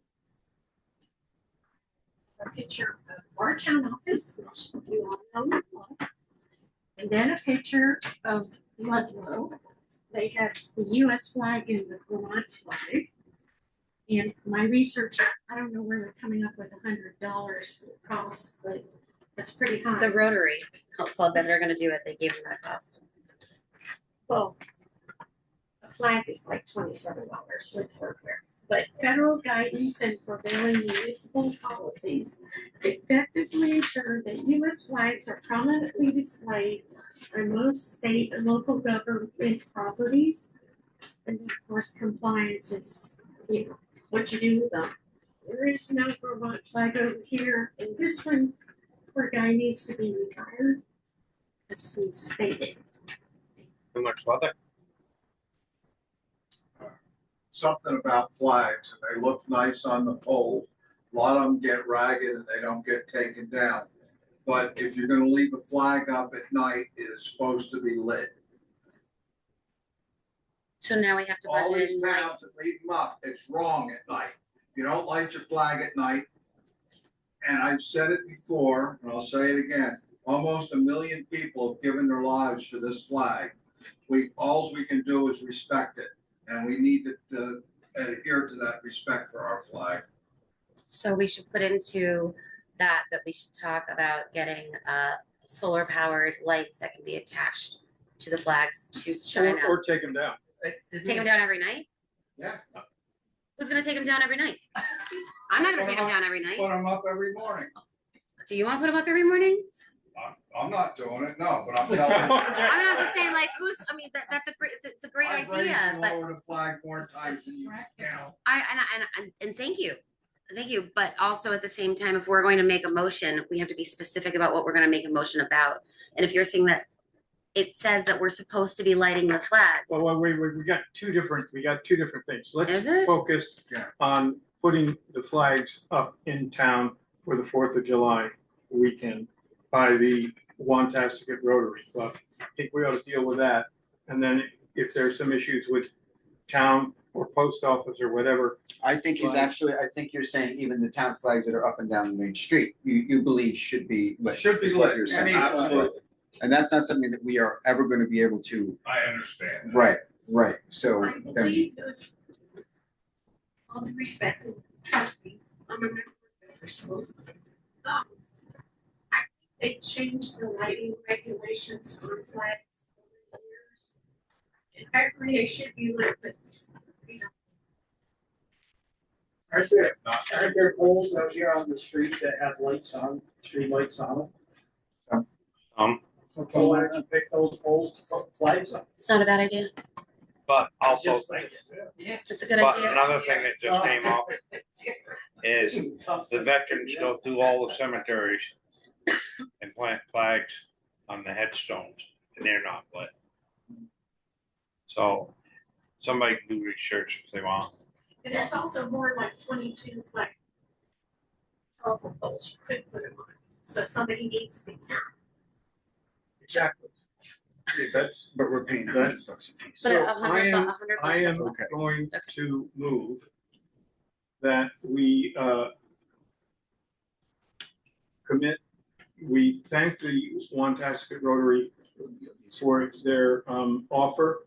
Yes. We agree to commit $1,200 more or less per flag in our budget next year. I'm sorry, $1,200 total per flag next year in our budget.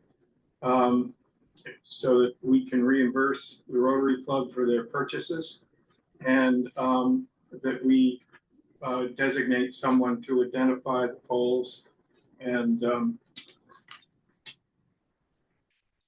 motion. Second. All those in favor? Aye. Okay, planner in front of town office, is that yours? Katie? Are we in new business? Planter in town. Oh, okay. Thank you. You mean the fountain? Yeah, okay, yeah. So, there's been a lot of First attempt. conversation about, the planter that was a horse trough that was in a different place and that was moved. In the conversation of flags and beautification and the offer for someone to start a committee and there was no, volunteer for that, I went and I bought flowers myself. And then Brian and I went and put them in around the, horse trough that nobody knew what it was because it was full of just dead moss and a bunch of stuff that we had removed. It is essentially a bird bath that now has become a fountain because Brian went and he got a solar It powered was the first attempt. bubbler, but that actually just will evaporate. And Put water in all the time. yeah, put water in it all the time. And so as we discovered this, there's nothing. I don't know who decided one day to put just a mound of dirt around a base of a planter or a horse trough. So there's nowhere for those plants to survive. No, Karen, I'm not even done talking, please. I know. No, okay. Okay. I know. Okay. So we spent a while going and putting in these plants, and the idea is that we want to beautify this space. We're talking about flags, we're talking about putting lights up, all of that. My mother has decided to donate the money to do it. And now is the discussion of how do we move forward with what we're going to do with this historical horse trough? Do we have to keep it as a historical monument? Do we, how do we move forward with this process? There is an offer from a citizen to pay for it and to move forward with it. Do we start a beautification committee like we talked about it, like we talked about 3 weeks ago? Do I start it now? Do I make a motion to start a beautification committee? I don't know if I can take that on, honestly, but I am ready to have this discussion and move forward with making it look good. Katie, are you talking about the big circular thing in front of Jeff Brown's house? Yes, It's Jenny Server. I think you're mistaken. It's always had flowers and plants in it, and people from the village, somebody would volunteer and fill it. I think for years, Jeff Brown and Mark Martins put begonias in there and stuff. They don't want to do it anymore, and neither Well, does fine. Joanne So some other neighbor will decide to make it nice, or your mother. That's a very nice gesture. But it's always just been somebody in the village who's said, oh, I've got some time and some plants and I'll make it look pretty. Right. And let me just, what I heard from Jeff and Mark was that the reason they stopped doing it is because every plant they put in there died because it's a waste of money. The thing just doesn't drain and it gets saturated. So that was their input. So that's why they had suggested. And Joanne Browdy said the same thing. And so the idea is that, do we turn it into a planter? Do we take a drill gun and put holes into it so it can? But we can't do that because it's a historical monument. I think it has 1906 on it. It's granite or something. And impact. And it's not something that I think we can legally necessarily touch and do something about. So I'm bringing up the conversation to say it's ugly. And I put flowers in it, and those flowers aren't going to last. So well, it's out in the sun, and so they're the wrong plants. They're not draining. But maybe fill it with some beautiful pebbles or rocks or something. There's been more than one town employee threatened to move it with the loader. Karen? Here's a historical picture for you. One of the things that I've heard would be a problem is the plows. If we could get some kind of curb around it and maybe put perennials around the bottom. But it was a fountain at one point. It was a horse trough. It was never a fountain. It was just a horse trough. It never had an ability to be a fountain. I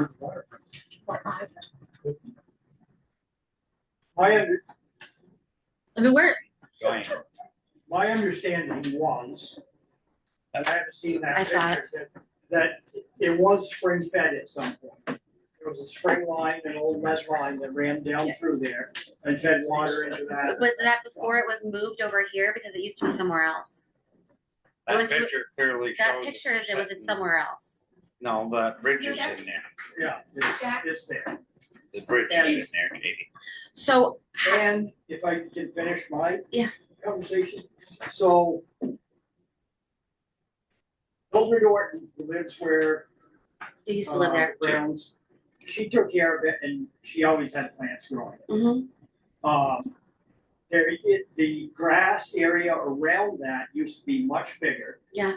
I used to have to mow that, and I took care of the park, took care of other things around the park that the ladies of the green, Mildred Orton, basically, kept an eye on. The triangle around the poles in front of or by the post office was much bigger. We had to mow that with a push mower. The big rock on the other end, up by the playhouse, had much more grass around it, and we had to mow that. Life has changed here in Weston over those years, and Blacktop has taken over. There's no more greenery in the village. And even years ago, I don't know if I was on the board at that time, but someone previous, ladies of the park, had asked us to remove all the soil and put new soil in, pay for it. Were you on the board at that time? Yeah. We did it once before, the town did, to replace that soil. And flowers grew in there for several years after that. So maybe it's just time the soil gets changed again. I don't know. I'm not a flower person. But too much salt. There used to be a lot more greenery around the park. Is it time for that thing to go? I don't know.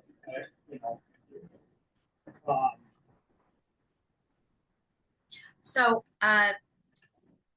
to keep the discussion going, my mother has offered money to make it beautiful and to donate. We have, and I think there should be a discussion about it amongst people. It's historical. If we're gonna use it for a planter, then we need to figure out who's gonna maintain the flowers to make it look good. We want to. Well, like water.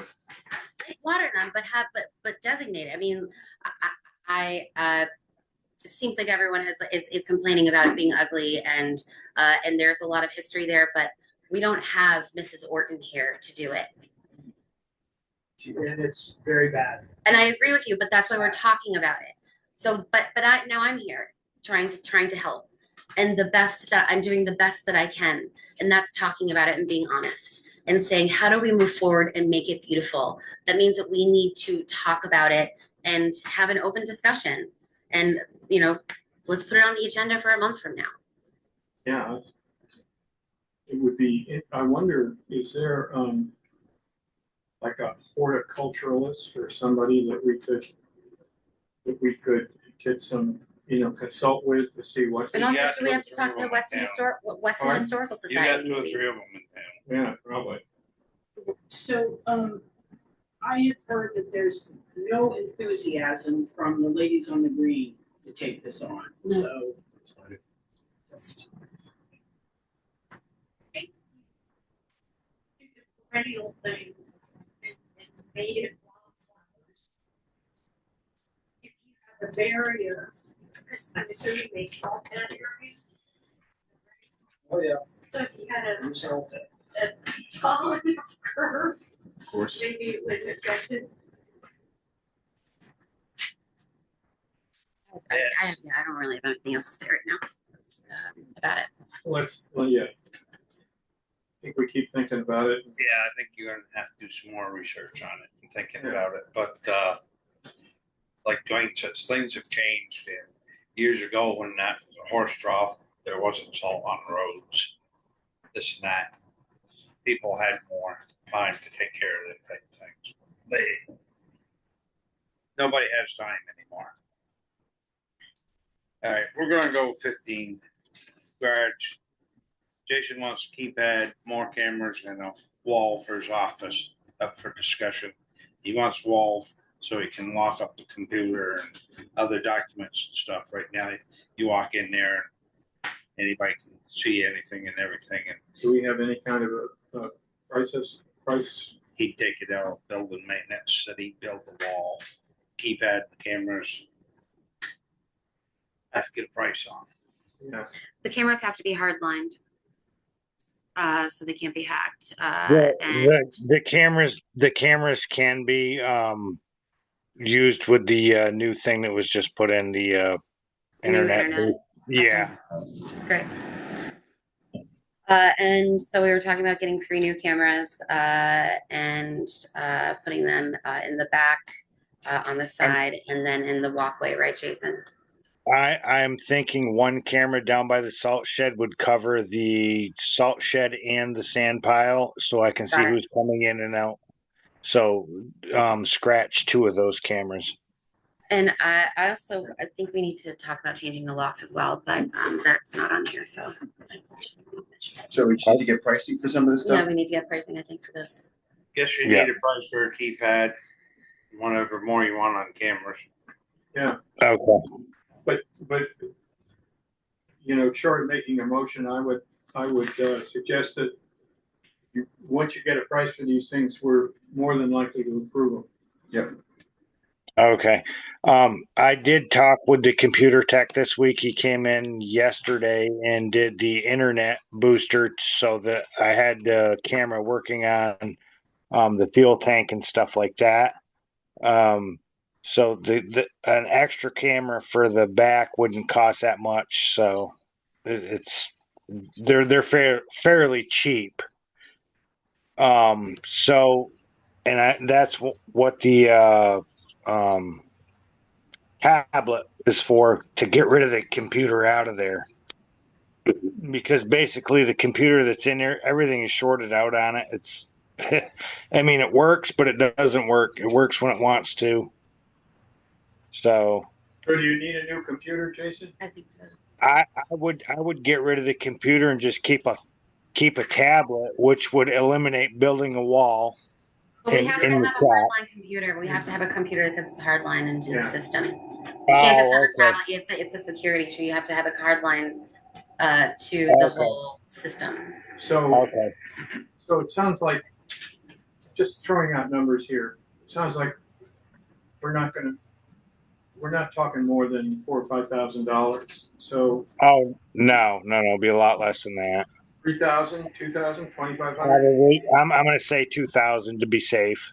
Okay, so I'm going to move that we authorize Jason to spend up to $3,000 on keypads, a camera, the wall, and a new computer.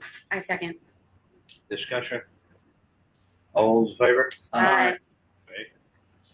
Okay. We go to B. Department of Forest and Parks, Fire Warden change update. This may end up being a black eye for the state of Vermont. I don't know.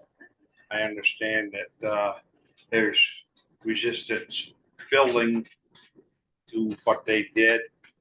And to my knowledge, they didn't contact any fire chiefs or any fire wardens. They just said, you fire wardens are done. You chiefs are now the fire warden. And some of the fire chiefs are fighting back and saying they don't have the time to do it. I got about 4 days notice before the change took over. Yeah. That was it. Sounds about right. And so I don't know where it's going. I don't know where it's going. All I can say is it's another thing the dictators in Montpelier decided to do, and the 200 feet thing for the campfire is totally ridiculous. And all that tells me is whoever brought this in come from out west where they have these type of things. And maybe they'll see their error of their ways this year in legislature. I don't know. I know there's a couple of chiefs I've read. There are, I believe, 3 commissioners in the 3 districts. And I know there's a couple of chiefs that have said they will not write any permits for anybody for any reason. If people want a burn permit in their town, they need to contact the commissioner, and he's very freely giving out that phone number. So there's a couple of them that are doing that. So what are you doing? Nothing at this point. Depends how bad they tick me off. So in the last sentence here I'm reading, FPR recognizes that implementation of these changes will vary among municipalities, particularly in towns served by multiple fire departments or with no fire department. To support a smooth transition, FPR will be sending training materials offering this. I would like to talk to Chris tomorrow about this. Has anyone talked to Dan Gilmer? It's just another state mandate. They say they're gonna do it, and you don't get any say. I don't see. And there's no drop dead date on any of this, right? Well, they're saying effective July 1st. This Yeah. past July 1st. Yeah. Physical year. Okay, I don't have any paperwork for zoning permit report, second It should be quarter. one, is there one pager? Cause you guys. It's straightforward, I think. Permits for one new single family residential additions to subdivisions. Change of condition from existing DRB decision, accessory building and boundary line adjustment. That was it for.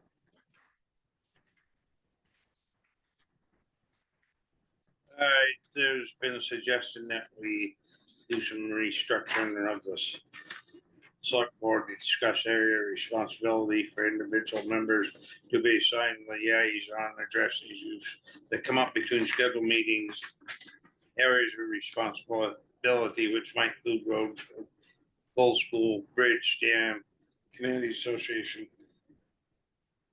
playhouse building, Western Theater Company, town business, zoning issue, Will Goodwin Planning Commission, speed signs, etc. And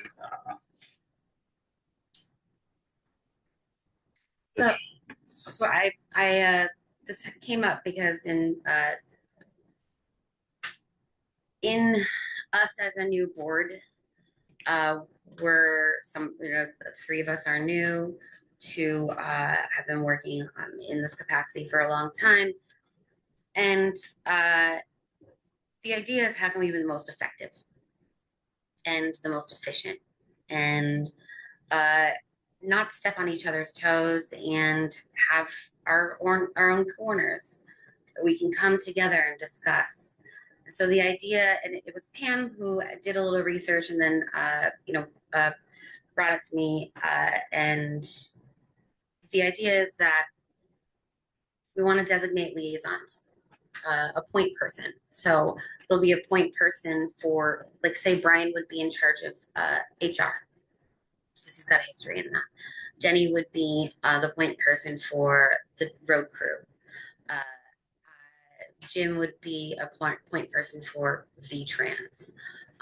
And I would suggest that we call a special meeting for us as a board to come together and talk about what those big categories. Thank you. I was thinking categories are. I couldn't figure the word. What those categories are, and it really it just so we can divvy up the roles. Patty, as our executive assistant, doesn't feel like she's being pulled in so many different directions, having everyone ask questions that are hard to pin down. And so no one has unilateral say in any of these subjects. It's a liaison. They are the point person. They go and they get all the information. We come back together and we discuss it. And I have a note here. Sorry. So it should be someone to basically be a contact person who gathers information and brings issues to the board for all of us to have a conversation and make decisions. And that's just I make a motion. So I would like to make a motion that we schedule a special meeting to when Pam is better, maybe she can zoom in, and we can start talking about a structure that will work for us, that will make us a better functional unit, and we can get more done. Thoughts? How about we just agree to think about these various categories of areas of responsibility. Yeah. And try to broaden this list for next meeting. And then when we've got a good list, then we can start picking people to. Yeah, makes sense. I think I understand what you're saying. Some of it is already being done naturally. I mean, just Right. The things you just pointed out is kind of. Yeah. So, but yes, I get it. And if that would make Patty's life a little bit easier, so she knows who to go to, that would be helpful. You're saying, yes. Yeah. Okay. Sounds like a good plan. Ken, you had a question? I was just gonna ask, why don't you just put it on the next agenda? Well, I think he just did. Yeah. Suggest that. There's a second.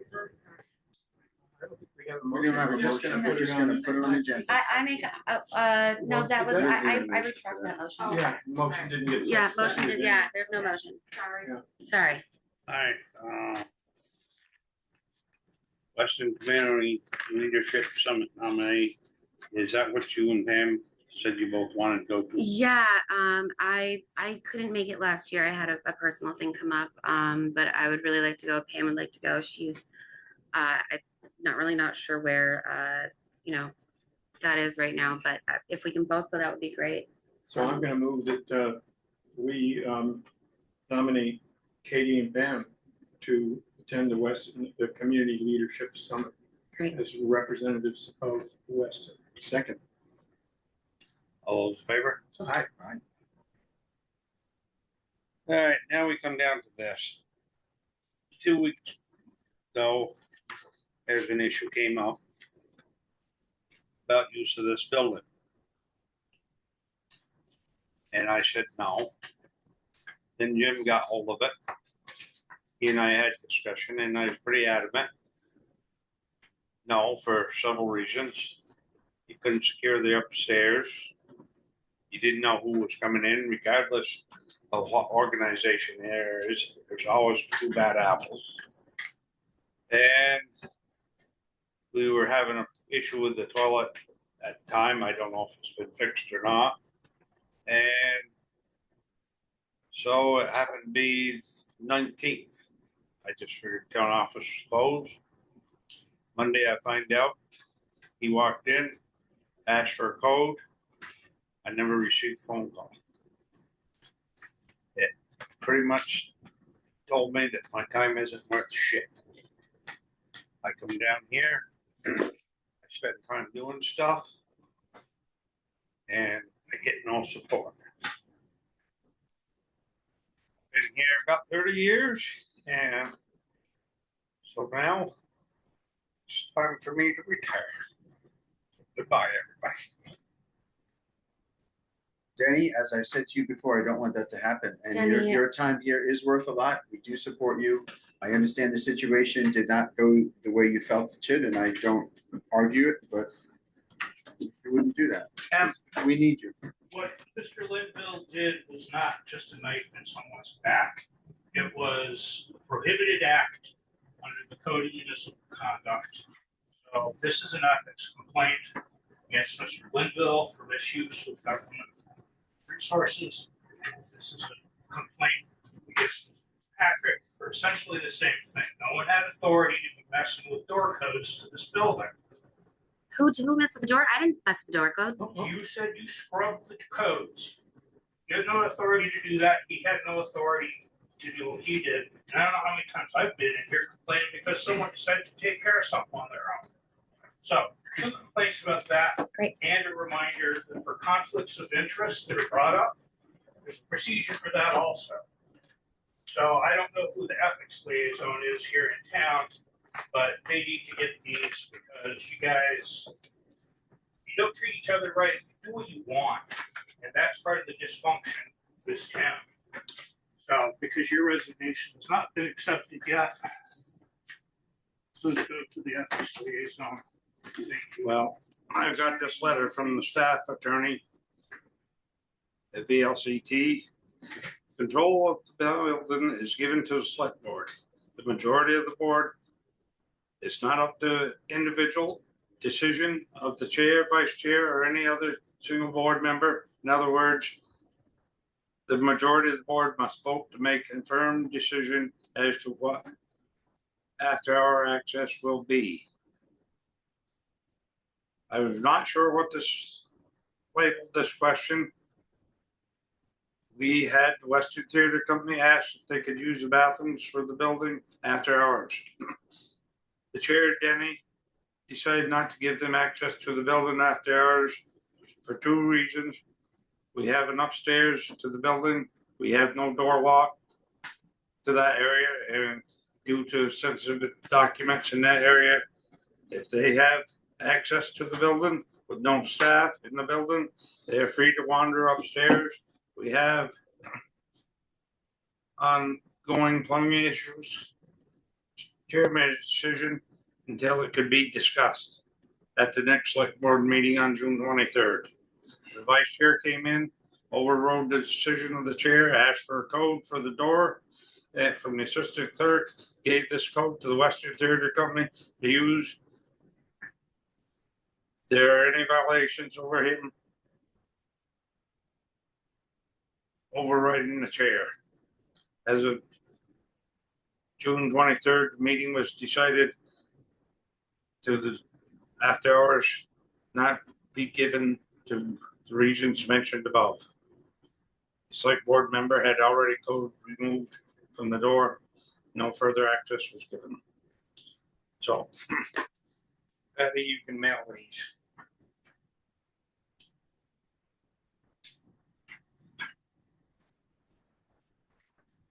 Can I say something? Going behind the chair's back, and you can find have a lateral opening. And it seems like the select board needs to make a decision.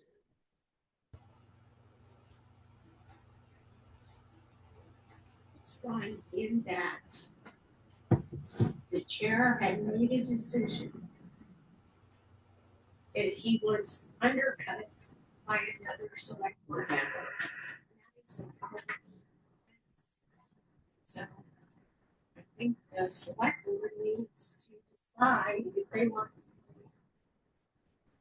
Mr. Benson to be leaving over something that should not have happened. The select board does not want Mr. Benson to be leaving. I've told Mr. Benson that, and There's also a legal process for how this goes. And Denny can resign, which seems like he's doing, but there also needs to be a process. There needs to be executive session. There needs to be a space where we can all come together and make that decision together, I believe. We're all elected officials. There's no decision. And there's a process for You're right.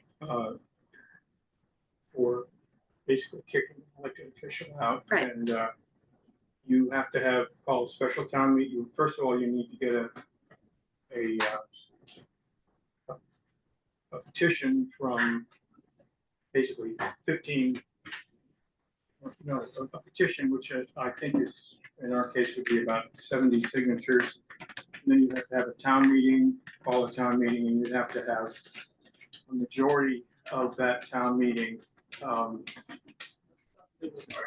would have to be larger than the town meeting that elected the official, vote to, guess impeach him or fire, whatever. Or a select. There is a precedent.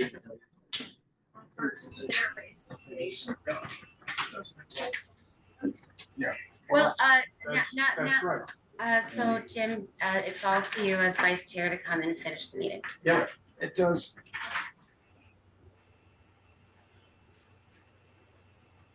so any community events that we want to announce?